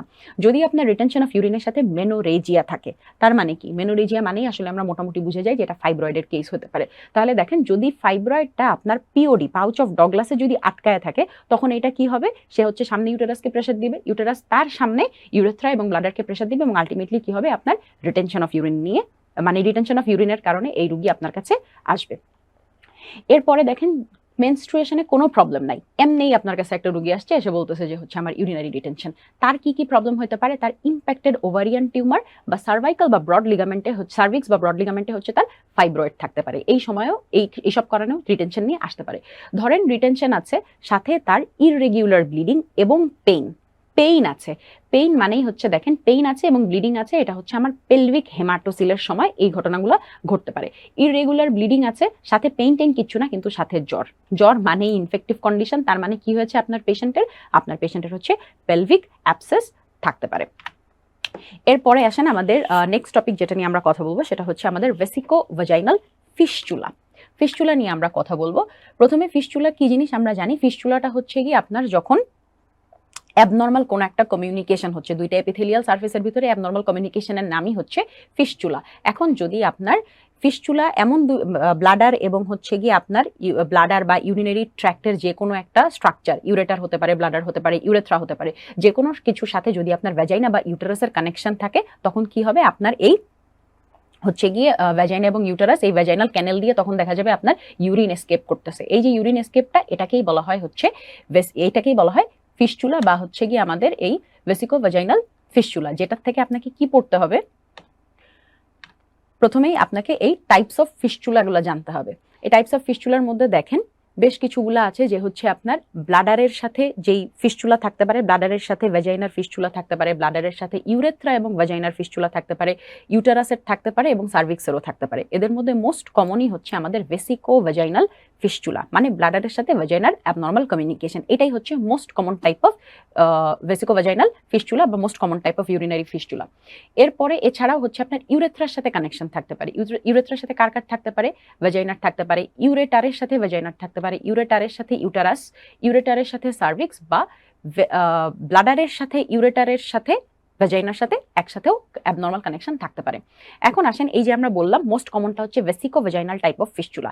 ভেসিকো ভ্যাজাইনাল টাইপ অফ ফিস্চুলাকে আবার দুইটা ভাগে ভাগ করা যায়, সিম্পল এবং কমপ্লিকেটেড। সিম্পলটা কি দেখেন, সিম্পল মানে যদি ছোট একটা ফিস্চুলা থাকে, একদম ছোট সাইজ 3 সেন্টিমিটারের ছোট, তাহলে সিম্পল হবে। যদি 3 সেন্টিমিটারের বেশি হয়ে যায়, এটা হচ্ছে খারাপ ফিস্চুলা, কমপ্লিকেটেড। যদি আপনার ভ্যাজাইনার অনেক উপরের দিকে ফিস্চুলাটা হয়, এটা হচ্ছে সিম্পল। যদি ভ্যাজাইনার মাঝখানের দিকে হয়, এটা হচ্ছে খারাপ ফিস্চুলা, কমপ্লিকেটেড। যদি ব্লাডার ইনভলভড হয়, যদি সুপ্রা ট্রাইগোনাল এরিয়া মানে ট্রাইগোনের উপরে, ট্রাইগনটা আমরা জানি যে খুবই ইম্পর্টেন্ট একটা জায়গা, 3টা ওপেনিং থাকে এবং ট্রাইগনটা ভেরি ভেরি ইম্পর্টেন্ট, আমাদের আলাদা করে ইম্পর্টেন্স দিয়ে পড়তে হয়। যদি আপনার ট্রাইগনের ভিতরে যদি ফিস্চুলাটা তৈরি হয়ে যায়, এটা খুব খারাপ কথা, এটা কমপ্লিকেটেড। আর যদি ট্রাইগনের উপরে হয়, মানে নর্মাল ডেট্রুসর মাসেলের এই জায়গাগুলোতে হয়, এটা হচ্ছে আপনার সিম্পল ফিস্চুলা। যদি সাথে কোনো পেলভিক ম্যালিগনেন্সি থাকে, কোনো রেডিয়েশনের হিস্ট্রি থাকে, এগুলা হচ্ছে আপনার খারাপ কথা, কমপ্লিকেটেড ফিস্চুলা।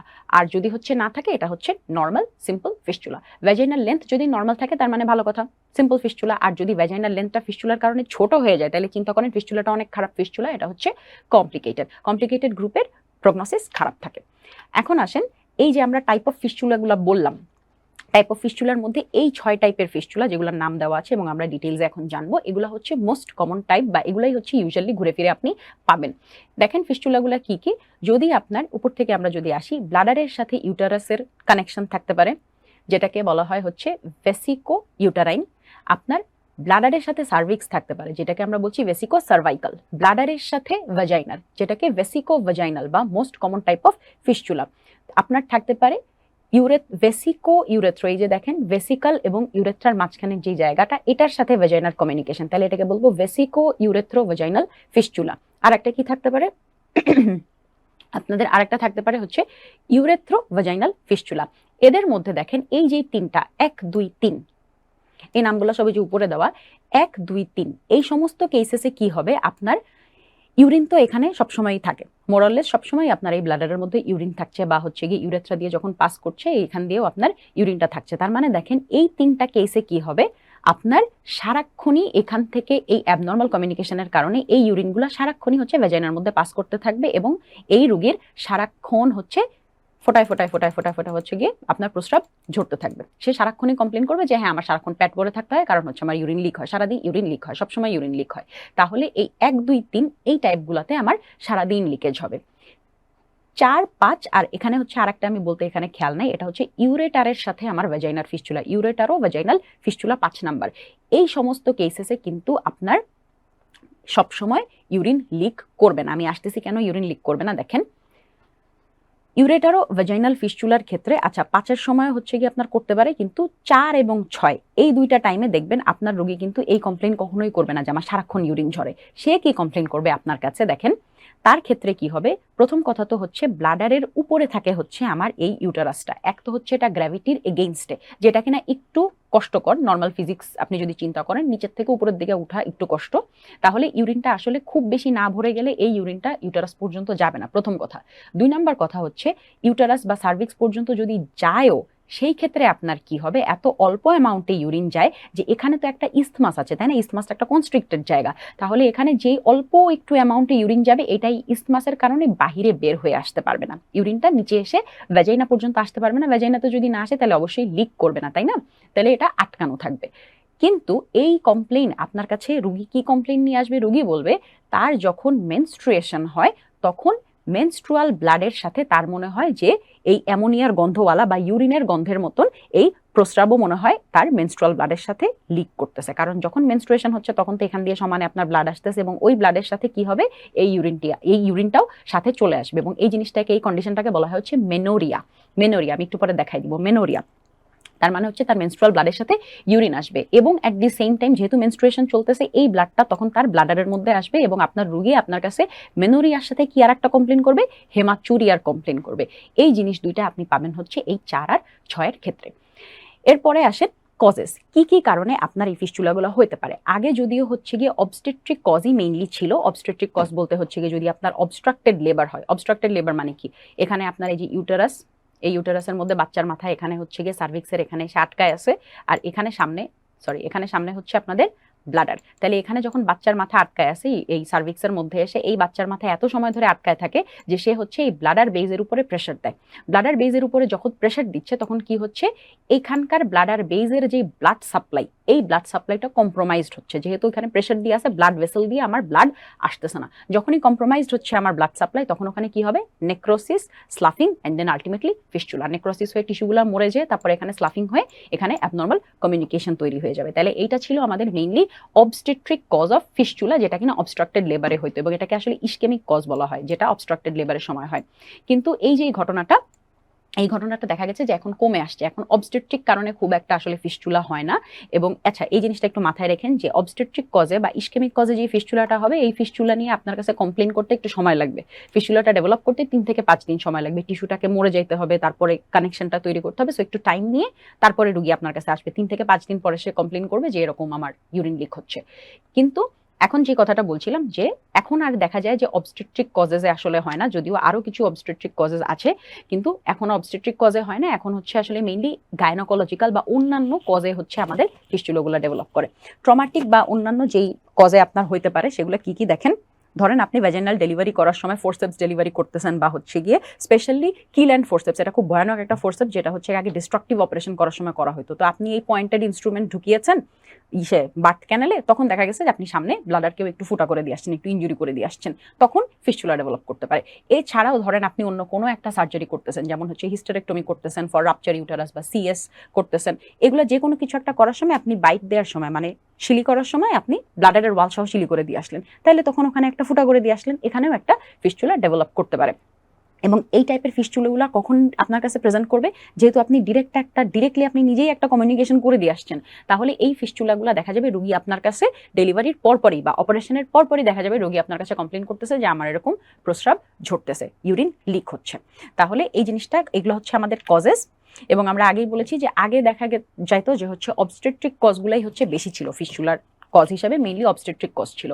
কিন্তু এখন হচ্ছে অবস্টেট্রিক কজগুলো কমে গেছে, এখন গাইনোকোলজিক্যাল কারণে হচ্ছে ফিস্চুলা মেইনলি নিয়ে আসে। গাইনোকোলজিক্যাল কি কি আপনি এই যে দেখেন, গাইনোকোলজিক্যাল যে সার্জারিগুলো অ্যান্টেরিয়র কলপোরাফি বা হিস্টেরেক্টমি, টিএইচ বা অ্যাবডোমিনাল হিস্টেরেক্টমি বা অন্য কোনো হচ্ছে আপনি সিস্ট রিমুভ করতেছেন, তখন দেখা গেছে যে আপনি গাইনোকোলজিস্ট হোক বা ইউরোলজিস্ট হোক বা অন্য যে কোনো জেনারেল সার্জন হোক, কাজ করার সময় একটু ফুটাফাটা করে দিয়ে আসছে এবং ওখান থেকে ফিস্চুলা ডেভেলপ করে গেছে। এছাড়াও আপনার কি কটারি, মানে হচ্ছে আপনি যখন কোয়াগুলেশন করতে চান, ইলেকট্রোথার্মাল ইনজুরি বা কটারি করার সময় দেখা যাবে যে আপনি একটুখানি ব্লাডার ওয়ালটা একটু ফুটা করে দিয়ে আসছেন, ওইটার সাথে এখন কমিউনিকেশন তৈরি হয়ে ফিস্চুলা ডেভেলপ করে গেছে। এছাড়াও ম্যালিগনেন্সির যদি আপনার টিউমারটা গ্রো করতে করতে সে যদি হচ্ছে একদম ব্লাডারকে ভেদ করে চলে যায়, সেই ক্ষেত্রেও হতে পারে। ইনফেক্টিভ কজেসে হতে, আচ্ছা রেডিয়েশন, ম্যালিগনেন্সির পরে ধরেন রেডিয়েশন আপনারা যখন পড়েন তখন এটা একটা লং টার্ম সাইড এফেক্ট হিসেবেই আপনারা পড়েন, যে হচ্ছে এই রেডিয়েশনের 1 থেকে 2 বছর পরে রোগী আপনার কাছে ফিস্চুলা নিয়ে প্রেজেন্ট করতে পারে। ইনফেকশন, 4টা ইনফেকশনের নাম বলা আছে, যে ভ্যাজাইনাল টিবি, লিম্ফোগ্রানুলোমা ভেনেরিয়াম, এলজিভি, বা হচ্ছে আপনার স্কিস্টোসোমিয়াসিস, অ্যাক্টিনোমাইকোসিস, এগুলোর কারণেও কিন্তু এই সব ইনফেকশনের কারণেও ফিস্চুলা ডেভেলপ করতে পারে। এছাড়াও আপনার সেক্সুয়াল অ্যাসল্টের সময়ও ফিস্চুলা ডেভেলপড হতে পারে। এরপরে আসেন যে হচ্ছে ক্লিনিক্যাল ফিচার্স, রুগী আপনার কাছে কি কমপ্লেইন নিয়ে আসবে। সহজ কথা, আপনার ফিস্চুলার রুগী, তার মানে হচ্ছে তার অ্যাবনর্মাল কমিউনিকেশন, সে মেইনলি আপনার কাছে কমপ্লেইন নিয়ে আসবে যে আমার কন্টিনিউয়াস সারাক্ষণ আমার ইউরিন ঝরতে থাকে। ফিস্চুলা মানে এটা তো একটা অ্যাবনর্মাল কমিউনিকেশন হয়েই আছে, সেটা আমরা বলেছিলাম যে সারাক্ষণই কিন্তু সে তার ইউরিন লিক করবে, এবং সে আপনার কাছে আসবেই যে আমি সারাক্ষণ প্যাড পরে থাকতে হয় কারণ আমার এরকম ইউরিন লিক করে। তাহলে তার প্রথম কমপ্লেইন থাকবে কন্টিনিউয়াস এসকেপ অফ ইউরিন পার ভেজাইনাম। এবং সাথে আপনি যখন আরো হিস্ট্রি নিলে তখন আপনি দেখতে পারবেন যে যদি আপনি ডাইরেক্ট সার্জিক্যাল ইনজুরির কারণে যদি ফিস্চুলা হয়ে থাকে, সাথে সাথে আসবে। অবস্টেট্রিক ফিস্চুলা হলে কিছুদিন পরে আসবে। এছাড়াও হচ্ছে আপনার হিস্টেরেক্টমি বা অন্য যে কোনো অপারেশনের পরে দেখা যাবে কিছু সপ্তাহ পরেই আপনার কাছে রোগী এই কমপ্লেইন নিয়ে আসবে। তাহলে আপনি প্রথমে কমপ্লেইনটা শুনে তার একটু আগের হিস্ট্রিটা নেবেন, আপনি কজটা বোঝার চেষ্টা করবেন যে কি কারণে পসিবলি হতে পারে। এরপরে আপনাদেরকে বলেছিলাম যে যদি হচ্ছে আপনার সার্ভিক্সের সাথে বা ইউটেরাসের সাথে যদি আপনার ভেসিকল বা ইউরিনারি ব্লাডারের যদি নর্মাল কমিউনিকেশন থাকে, সেই ক্ষেত্রে আপনার কাছে রোগী কি কমপ্লেইন নিয়ে আসবে, সেই ক্ষেত্রে মেনোরিয়া এবং হেমাচুরিয়া, এই 2টা কমপ্লেইন নিয়ে আপনার কাছে রোগী আসবে। যেহেতু তার নর্মাল টাইমসে ইউরিন লিক হয় না, কিন্তু মেনস্ট্রুয়েশনের সময় হচ্ছে গিয়ে আইদার মেনস্ট্রুয়াল ব্লাডের সাথে ইউরিন আসে এবং ইউরিনের সাথে মেনস্ট্রুয়াল ব্লাড আসে, এই 2টা কমপ্লেইন নিয়ে আপনার কাছে রোগী আসবে। এবং সাথে যেহেতু তার কন্টিনিউয়াস ইউরিন লিক হচ্ছে এবং সে প্যাড পরে থাকতেছে, মানে সারাক্ষণ ওই জায়গায় একটা ইনফ্লেমড একটা কন্ডিশন হচ্ছে, একটা ইনফেক্টিভ না, একটা ইরিটেশন হচ্ছে, একটা কনস্ট্যান্ট ইরিটেশন হচ্ছে, আপনার কাছে এই রোগী কিন্তু প্রুরাইটিস ভালভি, তার মানে সারাক্ষণই তার এই জায়গাটায় চুলকায়, এরকম একটা কমপ্লেইন সে আপনার কাছে নিয়ে আসবে। এখন দেখেন আপনার একটা সিনারিও আমরা যদি একটু দেখি, একটা 21 বছরের একটা মহিলা, প্যারা 1, আপনার কাছে আসলো with continuous dribbling of urine for last 2 years, সাথে তার আর্জ অফ মিকচুরেশনও আছে। মানে একে তো তার হচ্ছে গিয়ে কন্টিনিউয়াস ড্রিবলিং আছে এবং তার আর্জেন্সিও আছে। এটা কি ডায়াগনোসিস হতে পারে? এখানে দেখেন, যদি আমরা ফিস্চুলার কথা চিন্তা করি, ফিস্চুলা মানে কি হচ্ছিল, এই সমস্ত ক্ষেত্রে কিন্তু আপনার রোগীর কোনো আর্জ থাকে না। কেন আর্চ থাকে না? কারণ ধরেন হচ্ছে গিয়ে যদি এটা ভেসিকোভ্যাজাইনাল এরকম ফিস্চুলা হয়, তার মানে যতই ইউরিন জমতেছে, কোনো ইউরিন তো আর আপনার এই ব্লাডারকে ফুল করতে পারতেছে না, যত ইউরিন আসতেছে সব এমনিতেই এই পাশ দিয়ে এই রাস্তা দিয়ে চুয়ে বের হয়ে চলে যাচ্ছে সবকিছু। তাহলে এই ব্লাডারটা কিন্তু কখনোই ইনাফ ফুল হয় না যে আপনি আর্জ ফিল করবেন। আর্জ ফিল করার মতন সিচুয়েশন থাকে না, সারাক্ষণই প্রস্রাব ঝরতেছে, আপনি সারাক্ষণই প্রস্রাব করতেছেন, তাহলে আপনার আলাদা করে আসলে বাথরুমে যে প্রস্রাব ওরকম করে আর্জ আপনার আসবেই না। তাহলে যদি সিনারিওটা এরকম থাকে, এই জিনিসটা আসলে আপনাদের জানুয়ারি 22-এর একটা প্রশ্ন, বিসিটিএস এর প্রশ্ন, এরকম প্রশ্নটা এসেছিল যে আপনার রুগীর লিকেজও হচ্ছে, মানে লিকেজ আছে এবং সাথে আর্জও আছে, এটা কিভাবে সম্ভব? এটা আপনাদের অপশন দেওয়ার আগে আমি একটা সিনারিও আপনাদেরকে একটু এঁকে দেখাই। এই সিনারিওটা দেখে আপনারা একটু এটা আইডেন্টিফাই করার চেষ্টা করবেন। ধরেন এটা হচ্ছে আমাদের ব্লাডার, এবং এই ব্লাডারের পিছনে আমরা জানি যে ব্লাডারের পিছনে হচ্ছে আপনার ভ্যাজাইনা আছে, তারপরে হচ্ছে এখানে ইউটেরাস আছে, এটা হচ্ছে ইউটেরাস, এটা হচ্ছে ব্লাডার, এবং এখানে হচ্ছে আমার ইউরেটার। ওকে, এই ক্ষেত্রে দেখেন এখানে কি হচ্ছে, যে ধরেন আপনি এই রুগীর হচ্ছে গিয়ে কোনো একটা, আপনি হচ্ছে গিয়ে ধরেন সিজারিয়ান সেকশন বা কোনো একটা সার্জারি করছিলেন, যেহেতু এখানে কিন্তু আপনার এই কোয়েশ্চেনে বলা ছিল যে প্যারা 1 এর কথা বলা, তার মানে তার একটা বাচ্চা হয়েছে। এখন এই বাচ্চাটা কোন মেথডে হয়েছে, সিজারিয়ান সেকশন হয়েছে নাকি ভ্যাজাইনাল ডেলিভারি, সেটা মেনশন করা নেই। ধরে নেন আমরা একটা সিনারিও চিন্তা করতেছি এখানে, যেখানে হচ্ছে আপনার কাছে রুগী আসছিল, হচ্ছে গিয়ে ডেলিভারির জন্য রুগী আসছে, সামহাও ইন্ডিকেশন ছিল এবং আপনি সিজারিয়ান সেকশন করেছেন।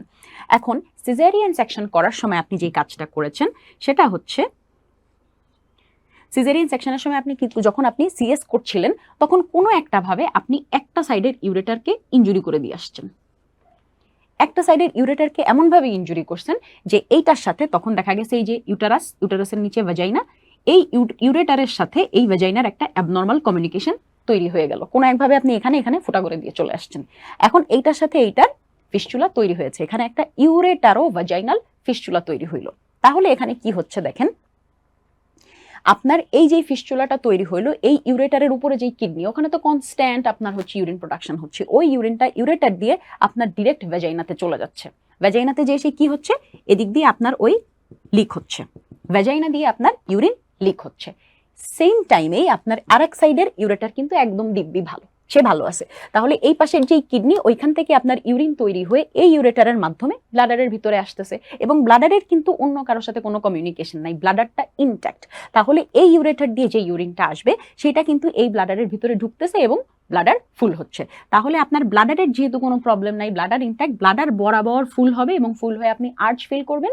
এবং এই ক্ষেত্রে দেখবেন আপনার রুগী একদিকে তো হচ্ছে গিয়ে ওই ইউরেটারের ইনজুরির কারণে এইদিকে সে হচ্ছে লিকেজের কমপ্লেইন করবে, মানে ইনকন্টিনেন্সের কমপ্লেইন করবে। অ্যাট দি সেম টাইম সে বলবে আমার আর্য প্রপার আছে, আমি ঠিক মতন আমার আর্য এবং আমি ঠিক মতন বাথরুমে যেয়ে এরকম ইউরিনেট করতে পারি। তাহলে দেখেন এই কেসে এটা আপনাদের পরীক্ষা যে প্রশ্নটা ছিল, ওখানে অপশনগুলো এরকম ছিল যে হচ্ছে what may be the cause, এখানে ডায়াগনোসিস না আসলে ছিল যে what may be the cause, বা এরকম একটা কথা ছিল, যেখানে আপনাদের অপশনগুলোর মধ্যে ছিল ইউনিলেটারাল ইউরেটারিক ইনজুরি, বাইলেটারাল ইউরেটারিক ইনজুরি, বা হচ্ছে কি আপনার ব্লাডার ইনজুরি, এরকম অনেকগুলো ইনজুরির কথাবার্তা ছিল, যেটার অ্যান্সার অ্যাকচুয়ালি ছিল ইউনিলেটারাল ইউরেটারিক ইনজুরি। একমাত্র এই ক্ষেত্রেই যদি আপনার হচ্ছে গিয়ে একটা ইউরেটারের ইনজুরি হয়, সেই ক্ষেত্রেই আপনার পেশেন্টের আর্জও থাকবে, ইনকন্টিনেন্সও থাকবে, due to the injury to the one ureter. তাহলে হচ্ছে আশা করি এই জায়গাটা ক্লিয়ার হয়েছে, এটা ছিল ইউনিলেটারাল ইউরেটারিক ইনজুরি ছিল এটার উত্তর। এরপরে চলেন আমরা আরেকটা সিনারিও দেখব, যেখানে কিনা একটা 21 বছরের মহিলা, প্যারা 1। আচ্ছা, এটা হচ্ছে এই কোয়েশ্চেনটা, এবং আমি যে কথাগুলো বললাম এই কথাগুলো আসলে হচ্ছে আপনাদের এখানে সুন্দর করে লিখে দেওয়া আছে। এটা হচ্ছে একটা স্ক্রিনশট নিয়ে ফেলবেন যে ইউরেটার ও ভ্যাজাইনাল ফিস্চুলা, ওই যে একটা ইউরেটারের ইনজুরি হইলো এবং সেই ইনজুরির ফলে সে কি হয়েছিল, ওই ইউরেটারের সাথে ভ্যাজাইনার আমার ফিস্চুলা তৈরি হয়ে কিন্তু ইনকন্টিনেন্সটা হচ্ছিল। তাহলে এটা হচ্ছে একটা স্ক্রিনশট নিয়ে রেখে দেবেন। এরপরে হচ্ছে আর কি কি কন্ডিশন আপনার থাকতে পারে, আর হচ্ছে গিয়ে আপনার যার ফিস্চুলা হয়েছে তার হচ্ছে গিয়ে সাথে সেকেন্ডারি অ্যামেনোরিয়া হতে পারে। এটা কেন হবে একটু পরে আমরা একটা কোয়েশ্চেন দিয়ে দেখবো যে ফিস্চুলার সাথে অ্যামেনোরিয়ার কি সম্পর্ক। এছাড়াও আপনার ধরেন কমপ্লিট পেরিনিয়াল টিয়ার যদি কারো হয়ে থাকে, যার কমপ্লিট পেরিনিয়াল টিয়ার একদম ছিড়াবিড়া হয়ে গেছে, একটু পরে আমরা ডেফিনেশন সহ জানবো পেরিনিয়াল টিয়ারটা কি, ওই পেরিনিয়াল টিয়ারের সাথে তার ইউরেথ্রারও ইনজুরি হতে পারে, ওখানে একটা ফিস্চুলাও তৈরি হতে পারে, এটাও হতে পারে। তার মানে সাথে তার রেক্টোভেজাইনাল ফিস্চুলাও কিন্তু থাকতে পারে এই ইউরিনারি ফিস্চুলার সাথে। এছাড়াও ধরেন হচ্ছে গিয়ে ওই অবস্ট্রাক্টেড লেবার ছিল এবং অনেকক্ষণ আপনার স্যাক্রাল নার্ভ রুটগুলো কম্প্রেসড হয়ে তার ফুড ড্রপও সাথে অ্যাসোসিয়েটেড থাকতে পারে। এরপরে আসেন একটা সিনারিও, যে একটা 35 বছরের ওমেন আপনার কাছে আসছে with history of emergency operation due to rupture uterus about 6 months আগে, 6 মাস আগে তার হচ্ছে গিয়ে এমার্জেন্সি অপারেশন হয়েছে। কি অপারেশন হয়েছে সেটা বলে নাই, এমার্জেন্সি অপারেশন। তারপর থেকে তার হচ্ছে রাপচার ইউটারাসের জন্য অপারেশন হয়েছিল। তারপর থেকে পেশেন্ট আপনার কাছে ইউরিনারি লিকেজ এবং অ্যামেনোরিয়া এই দুইটা কমপ্লেইন আপনার কাছে করছে। What might be the possible cause of amenorrhoea? এখানে আপনার মাথায় প্রথমেই আসতে পারে যেহেতু রাপচার ইউটারাস হয়েছিল, এখানে হয়তো বা হিস্টেরেক্টমি করে ফেলছে, এমার্জেন্সি অপারেশন মানে হয়তো হিস্টেরেক্টমি করে ফেলছে, সেইটা একটা কারণ আপনার মাথায় আসতে পারে। আবার সাথে দেখেন শুধু ওইটা হইলে কিন্তু ইউরিনারি লিকেজের কথাটা বলতো না, তাই না? এখানে ইউরিনারি লিকেজ প্লাস অ্যামেনোরিয়া। এখানকার ঘটনাটা যা ছিল এটা হচ্ছে আপনাদের এই প্রফেসর রাশিদা ম্যাডামের বই থেকে আসলে এই কোয়েশ্চেনটা নেওয়া। এটা একদম ম্যাডামের বইতে হুবাহু এভাবে লেখা যে এখানে কি হচ্ছে, আপনার পেশেন্টের হচ্ছে গিয়ে ধরেন যখন এমার্জেন্সি অপারেশন করা হয়েছিল তখন অপারেশনের সময় কোনো একটা ভাবে ইনজুরি হয়ে গেছে, ইনজুরি হয়ে ফিস্চুলা তার ডেভেলপ করে গেছে। এখন ফিস্চুলা ডেভেলপ করার কারণে কি হচ্ছে, পেশেন্টের কন্টিনিউয়াস ইউরিন লিকেজ হচ্ছে। যখন তার কন্টিনিউয়াস ইউরিন লিকেজ হচ্ছে তখন পেশেন্টের মাথায় আসলো যে হচ্ছে গিয়ে আমার যেহেতু এরকম সারাক্ষণ এরকম একটা অস্বস্তিকর একটা সিচুয়েশন, সারাক্ষণ ইউরিন লিক করতেছে, এটা কিন্তু খুবই খুবই খুবই অ্যানয়িং একটা সিচুয়েশন। যারা এইসব পেশেন্ট ডিল করেছেন দেখেছেন তারা কিন্তু জানেন পেশেন্টরা কত ফ্রাস্ট্রেটেড থাকে। সো ধরেন আপনার কাছে এই রুগী যে আসছে সে অনেক ফ্রাস্ট্রেটেড, তার এরকম সারাক্ষণ ইউরিন লিক হচ্ছে। এখন সে মাথায় এটা মনে মনে চিন্তা করলো যে হচ্ছে আমি কিছুই বাইর হইতে দিব না, একদম ইউরিন কিচ্ছু বাইর হইতে দিব না। এটা এত স্ট্রংলি সে চিন্তা করে যে তখন দেখা যায় তার হাইপোথ্যালামো কর্টিক্যাল রিজিয়নটাই হচ্ছে গিয়ে তখন এই এক্সিস, আমরা যেটা পড়ি যে হাইপোথ্যালামো কর্টিক্যাল যে এক্সিস, ওভারিয়ান এক্সিসটা, এই পুরো এক্সিসটাই হচ্ছে গিয়ে তখন একটু ঝামেলা হয়ে গেল। এমন ঝামেলা হইলো যে তখন তার মেনস্ট্রুয়েশন হওয়াটাই বন্ধ হয়ে গেল। কারণ সে কি চিন্তা করতেছিল যে কিছুই বাইর হইতে দিবে না। তখন সে না ইউরিন বাইর হইতে দিবে, না সে মেনস্ট্রুয়াল ব্লাড বাইর হইতে দিবে, কিছুই বাইর হইতে দিবে না। যেহেতু সবই বন্ধ করে রাখছে তখন আপনার পেশেন্ট আপনার কাছে প্রেজেন্ট করবে with urinary leakage and amenorrhoea, এই দুইটা নিয়ে আপনার কাছে রোগী প্রেজেন্ট করবে। তাহলে এখানকার প্রবলেমটা কি ছিল? প্রবলেম ছিল আপনার এই ফিস্চুলার কারণেই হচ্ছে আপনার এই রোগী আপনার কাছে এই অ্যামেনোরিয়া এবং ইনকন্টিনেন্স নিয়ে আসছে। এরপরে আসেন জেনিটাল ট্র্যাক্ট ইনজুরি, যেখানে আমরা মেইনলি পড়বো হচ্ছে আমাদের আজকের টপিক কমপ্লিট পেরিনিয়াল টিয়ার। কমপ্লিট পেরিনিয়াল টিয়ারটা কি জিনিস? কমপ্লিট পেরিনিয়াল টিয়ারকে আমরা আসলে ভাগ করব, দেখেন 4টা ডিগ্রিতে আমরা ভাগ করব। প্রথমে দেখেন, যদি আপনার কমপ্লিট পেরিনিয়াল টিয়ার মানে হচ্ছে এখানে ধরেন এই হচ্ছে আপনার ভ্যাজাইনাল ডেলিভারি হচ্ছিল, এখানে ছিল আপনার হচ্ছে গিয়ে ভ্যাজাইনা, এখানে ছিল আপনার অ্যানাল অরিফিস, এখন কোন একটা কারণে এই সব ছিঁড়ে বিড়ে একাকার হয়ে গেছে, এটাই হচ্ছে কমপ্লিট পেরিনিয়াল টিয়ার। এখন আসেন আমরা ডিগ্রি ওয়াইজ যদি ভাগ করি, ফার্স্ট ডিগ্রি মানে হচ্ছে শুধুমাত্র এইখানকার পেরিনিয়ামের স্কিনটা নষ্ট হয়েছে, শুধুমাত্র স্কিন। হ্যাঁ, এটা আমরা একটু ছবি দেখাবো এখন। এখানে দেখেন, এটা হচ্ছে ফার্স্ট ডিগ্রি, শুধুমাত্র এখানকার একটু স্কিন নষ্ট হয়েছে।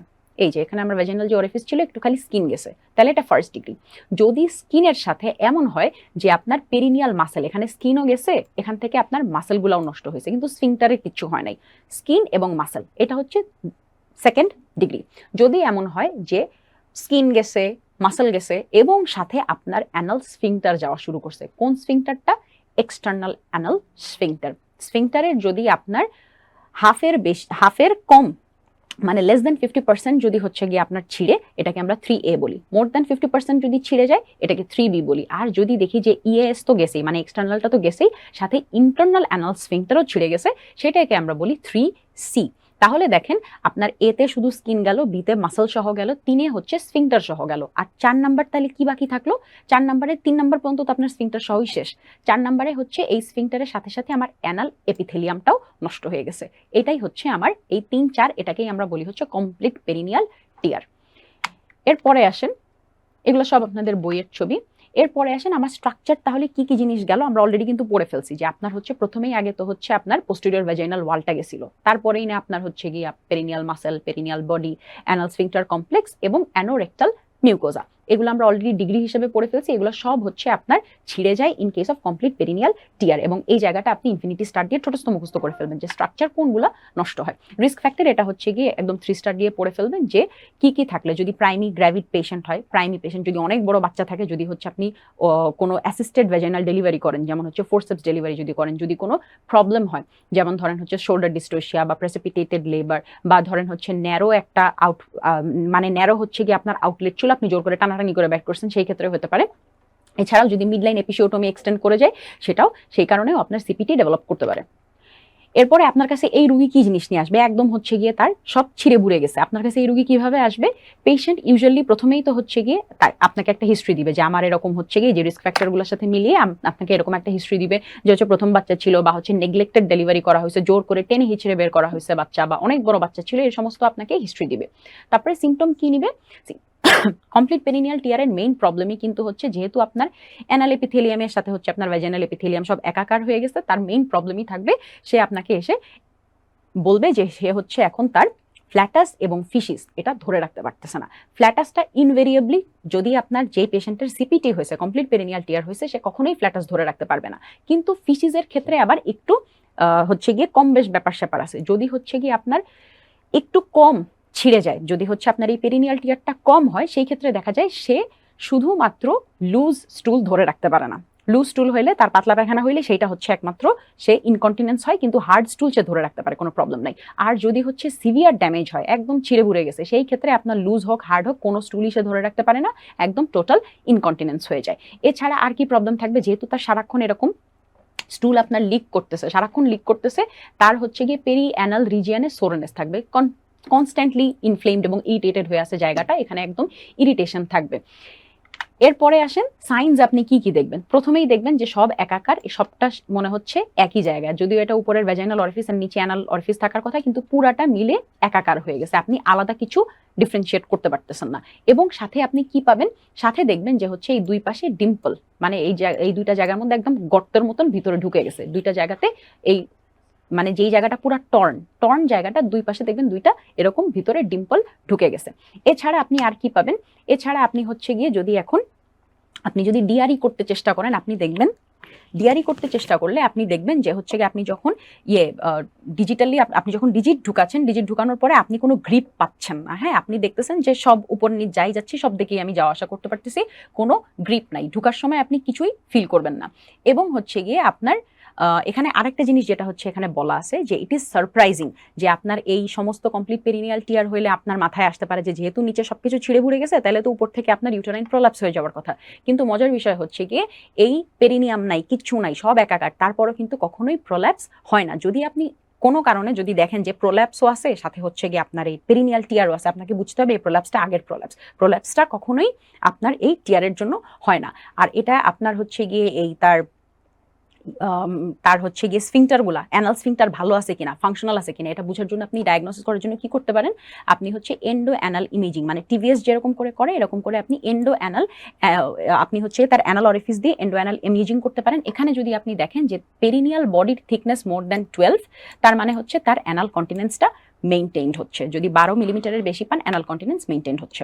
এখন আসেন, আমাদের টপিক হচ্ছে অ্যানাল ইনকন্টিনেন্স। অ্যানাল ইনকন্টিনেন্স কাকে বলে? অ্যানাল ইনকন্টিনেন্সটা হচ্ছে গিয়ে আপনি যে এতক্ষণ আমরা যা পড়লাম যে হচ্ছে গিয়ে সে ফ্ল্যাটাস ফিশিস এগুলো ধরে রাখতে পারতেছে না, তার মানে এই যখন আপনি ধরে রাখতে পারেন না ফ্ল্যাটাস ফিশিস, আপনার ইনভলেন্টারিলি ফ্ল্যাটাস ফিশিস পাস হয়ে যাচ্ছে, এটাকেই বলা হয় অ্যানাল ইনকন্টিনেন্স। এখন এখান থেকে আপনাকে কি পড়তে হবে? এখান থেকে মেইনলি আপনাকে জানতে হবে যে আমার অ্যানাল কন্টিনেন্সটা কে কে মেনটেন করে। প্রথমে এখানে দেখেন, এখানে দুটো কথা বলা, এই নীল কালির কথাগুলাই আপনাকে মেইনলি পড়তে হবে যে এক্সটার্নাল অ্যানাল স্ফিংটারের কাজ হচ্ছে অ্যানাল ক্যানেলের স্কুইজ প্রেশার মেনটেন করা, আর ইন্টারনাল অ্যানাল স্ফিংটারের কাজ হচ্ছে দেখেন রেস্টিং অ্যানাল প্রেশার মেনটেন করা। এই দুইটা কথা একদম মাথার ভিতরে গেঁথে নেবেন যে আমার এক্সটার্নাল আর ইন্টারনাল অ্যানাল স্ফিংটারের আলাদা আলাদা কাজ কি। এরপরে দেখেন এই যে ছবিটা, এটা হচ্ছে মেইনলি আমাদের অ্যানাল কন্টিনেন্সকে মেনটেন করে। এখানে দেখেন এটা হচ্ছে আমাদের লেভেটর অ্যানাই নামক একটা মাসেল আছে, এটা আপনারা পেলভিস পেরিনিয়াম ক্লাসে পড়ে থাকেন যে লেভেটর অ্যানাই যে কিনা আমার পেলভিক ফ্লোর তৈরি করে। লেভেটর অ্যানাই মাসেলের একটা পার্ট হচ্ছে এই পিউবোরেক্টালিস মাসেল। পিউবোরেক্টালিস মাসেলটা দেখেন একটা স্লিং তৈরি করে, এই যে দেখেন একদম পিউবিক সিম্ফাইসিস থেকে একটা মাসেল গেছে, এই মাসেলটা আপনার সুন্দর করে এই যে আমার রেকটাম এবং অ্যানাল ক্যানালের মাঝখানে এই জায়গাতে একটা সুন্দর একটা স্লিং করে ধরে আছে, তাই না, এরকম বাঁকায় হুকের মতন করে ধরে রাখতেছে। তাহলে এইটা দেখেন নর্মাল পজিশনে আপনি যখন এই যে নর্মালি আপনি হাঁটাচলা করতেছেন, নর্মাল আপনার দৈনন্দিন জীবনে আপনার পিউবোরেক্টালটা মাসেলটা এরকম একটা স্লিং তৈরি করে থাকে। এরকম স্লিং তৈরি করার কারণে কি হয়, আপনার যত ফ্ল্যাটাস ফিশিস যত কিছু আসুক ও কিন্তু এখানে এসে বসে থাকে। তারপরে যখন আপনি একদম প্রপারলি আপনি ডিসিশন নিলে এবং প্রপারলি ডিসিশন নেওয়ার পরে আপনি যখন চিন্তা করলেন যে আপনি ডেফেকেট করবেন, তখন হচ্ছে এই পিউবোরেক্টাল স্লিংটা রিল্যাক্স করে এবং তখন এরকম একটা স্ট্রেট প্যাথওয়ে হয়ে যাওয়ার কারণে আপনি ডেফিকেট করতে পারেন।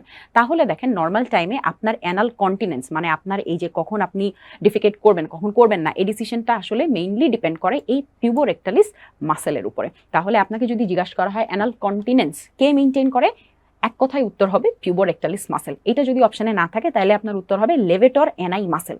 এখন তারপরে আপনারা যেটা জিজ্ঞেস করেন আপু ধরেন পিউবোরেক্টালিস বা লেভেটর অ্যানাই বা পেলভিক ফ্লোর কিচ্ছু নাই অপশনে, তাহলে আমি কি উত্তর দিব?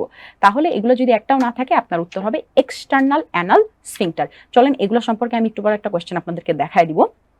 আগে আপনারা এই যে কজেস অফ অ্যানাল ইনকন্টিনেন্স, এটা হচ্ছে 2 স্টার দিয়ে পড়ে ফেলবেন যে কোন কোন কারণে আমার অ্যানাল ইনকন্টিনেন্স হতে পারে, এবং দেখবেন মোটামুটি কারণগুলো হচ্ছে গিয়ে অনেক বেশি বয়স বা হচ্ছে পোস্ট মেনোপজাল বা হচ্ছে গিয়ে অনেক বেশি ওবিস পেশেন্ট, যদি কোনো ট্রমার হিস্ট্রি থাকে, ফোরসেপস ডেলিভারির হিস্ট্রি, বা হচ্ছে গিয়ে তার যদি অন্যান্য Crohn's disease, diarrhoea, IBS, COPD মানে অন্যান্য মেডিকেল কজেস যদি থাকে, এগুলোর কারণে অ্যানাল ইনকন্টিনেন্স হতে পারে। 2 স্টার দিয়ে পড়ে ফেলতে হবে। একটা কোয়েশ্চেন আমরা দেখে ফেলবো যে ধরেন একটা পেশেন্ট নর্মাল ভেজাইনাল ডেলিভারি হয়েছে বাসায়, 3 মাস পরে আপনার কাছে আসছে, ডেলিভারির 3 মাস পরে আপনার কাছে আসছে, এখন সে কমপ্লেন করতেছে যে তার সমানে স্টুল যাচ্ছে পার ভেজাইনাম, তার মানে তার হচ্ছে স্টুলটা এখন ভেজাইনা দিয়ে চলে আসতেছে। এখন কি আপনার ডায়াগনোসিস হতে পারে বা what might be the cause? Answer খুব সহজ, যেহেতু পার ভেজাইনাম তার হচ্ছে গিয়ে স্টুল চলে আসতেছে, এটাকে আমরা বলবো রেক্টো ভেজাইনাল ফিস্চুলা। এখন যে কথাগুলো আমরা বলছিলাম যে ইএএসটা মেইনলি হচ্ছে অ্যানাল স্কুইজ প্রেশার মেইনটেইন করে, আইএএস হচ্ছে রেস্টিং অ্যানাল প্রেশার মেইনটেইন করে, এবং অ্যানাল কন্টিনেন্সটা কে মেইনটেইন করে দেখেন। আচ্ছা, এখানে আরেকটা কোয়েশ্চেন আমরা একটু দেখে নিব যে একটা প্রাইমি পেশেন্ট যার হচ্ছে গিয়ে প্যারা ধরেন হচ্ছে গিয়ে 1 যেটা কিনা বাচ্চাটা মারা গেছে, এখন এনভিডির 3 মাস পরে সে আপনার কাছে আসছে with the complain of inability to hold ফ্ল্যাটাস and hard স্টুল, কোনোটাই সে ধরতে পারতেছে না। তারপরে এখানকার যে অপশনগুলো ছিল সেগুলোর মধ্যে আপনার অ্যান্সার ছিল হচ্ছে অ্যানাল ইনকন্টিনেন্স। আরেকটা কোয়েশ্চেন যেটা আমি আপনাদেরকে একটু আগেই বলছিলাম যে একটা প্রাইমি পেশেন্ট এনভিডির 3 মাস পরে আপনার কাছে আসলো উইথ অ্যানাল ইনকন্টিনেন্স, আপনার কাছে আসছে অ্যানাল ইনকন্টিনেন্স নিয়ে। কোয়েশ্চেন হচ্ছে which of the following may be responsible, তার মানে কোন ফ্যাক্টরটা আসলে আপনার অ্যানাল কন্টিনেন্স মেনটেন করে, যেটা কিনা এখানে নষ্ট হয়েছে, যেটার কারণে আপনার রোগী ইনকন্টিনেন্স নিয়ে আসছে। তাহলে অ্যানাল কন্টিনেন্স কে মেনটেন করে আমরা বলেছিলাম পিউবোরেক্টালিস মাসেল, এবং যেহেতু এখানে আপনাদের দেখেন একটা অপশনের মধ্যে সুন্দর করে পিউবোরেক্টালিসের সাথে ইএএস দেওয়াই আছে, আপনার উত্তর অবশ্যই হবে এইটা। আর যদি হচ্ছে গিয়ে দেখেন যে এগুলার কোনোটাই নাই, সেই ক্ষেত্রে যদি একটাও না থাকে, পিউবোরেক্টালিসও নাই, ইএএসও নাই, তারপরে আপনি আইএএস দিতে পারেন যদি একটাও না থাকে। কিন্তু উত্তর কিন্তু এক কথায় পিউবোরেক্টালিস। পিউবোরেক্টালিস না থাকলে লেভেটোরানাই মাসেল বা পেলভিক ফ্লোর এগুলো কোনোটাই যদি না থাকে, তাহলে আপনি ইএএস বা এক্সটার্নাল অ্যানাল স্ফিংটার দিতে পারেন। অ্যানাল ইনকন্টিনেন্সের ট্রিটমেন্ট আমরা কিভাবে করে থাকি? অ্যানাল ইনকন্টিনেন্সটা কিন্তু হচ্ছে গিয়ে মেইনলি আপনার সার্জিক্যাল ম্যানেজমেন্ট করতে হবে, যেটা আমরা স্ফিংটারোপ্লাস্টি করি। এছাড়াও আপনার মেডিকেল ম্যানেজমেন্ট বলতে বলা আছে যে বায়োফিডব্যাক থেরাপি দেওয়া যেতে পারে, পিএফএমটি করা যেতে পারে, ড্রাগস ইউজ করা যেতে পারে, কিন্তু এগুলো আসলে খুব একটা এফেক্টিভ না। আলটিমেটলি আপনাকে স্ফিংটারোপ্লাস্টি করতে হবে। এটা হচ্ছে আপনাদের আজকে আমরা যেগুলো জিনিস পড়লাম, এই জিনিসগুলো আপনি কোথা থেকে পড়বেন? Gynae Dutta 8th edition chapter 25, 26, 27 এই জায়গাগুলো থেকে হচ্ছে গিয়ে আমরা এটা মেনলি পড়েছি। এটা হচ্ছে আপনাদের পেলভিক ইউরেটারের হচ্ছে গিয়ে এই জিনিসগুলো অলরেডি আমরা হচ্ছে গিয়ে যখন আসলে গাইনি অ্যানাটমি 2 ক্লাস করেছি তখন এগুলো অলরেডি পড়ি, যে হচ্ছে ইউরেটার কোথায় কোথায় ইনজুরি হয়, এবং হচ্ছে এখানে মেইনলি হচ্ছে আপনার ইউরেটার কার কার সাথে রিলেশনে থাকে, কোন কোন ল্যান্ডমার্কে। এসআই জয়েন্টে সে কমন আইলিয়াক আর্টারির সাথে রিলেশনে থাকে, এবং এদিক দিয়ে ওভারিয়ান ফসাতে সে হচ্ছে ইন্টারনাল আইলিয়াক আর্টারির সাথে থাকে, ইস্কিয়াল স্পাইনাল লেভেলে ইউটারাইন আর্টারির সাথে তার ক্রসিং ওভার হয়। এই জিনিসগুলো হচ্ছে এখানে জাস্ট শর্টে করে আরেকবার একটু দেওয়া। এখানে হচ্ছে ইউরেটারিক ইনজুরি যেটা হয় সেটা হচ্ছে কোন সময় হয় আমরা জানি, ওই কথাটাই বোঝানোর জন্য আপনাদেরকে ক্ল্যাম্পের হচ্ছে একটা ডেসক্রিপশন দেওয়া আছে, একটা স্ক্রিনশট নিয়ে রাখবেন যে সেকেন্ড ক্ল্যাম্পটা যখন আমরা বসাই, সেকেন্ড ক্ল্যাম্পটা কোথায় বসাই? সেকেন্ড ক্ল্যাম্পটা আমরা বসাই কার্ডিনাল লিগামেন্টের উপরে, এবং যখন এই ক্ল্যাম্পটা বসাই তখন হচ্ছে আপনার ইউরেটারের ইনজুরি হতে পারে।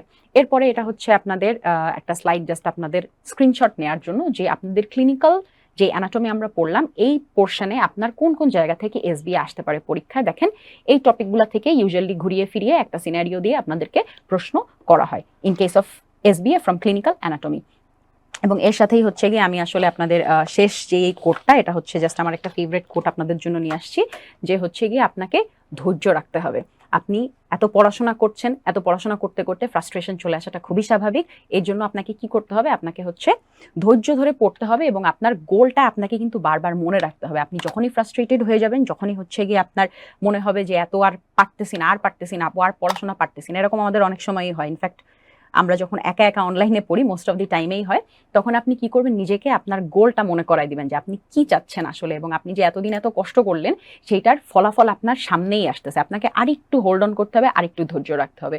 সো এর সাথেই হচ্ছে গিয়ে আশা করি আমাদের আজকের ক্লাস আমরা যেটা করলাম আপনাদের জন্য এফেক্টিভ হয়েছে, বুঝতে পেরেছেন। তাও যদি কোনো প্রবলেম থাকে আমাদের অফিসে বা আমাকে ডিরেক্টলি নক করতে পারেন। সবার জন্য দোয়া এবং শুভকামনা। আসসালামু আলাইকুম।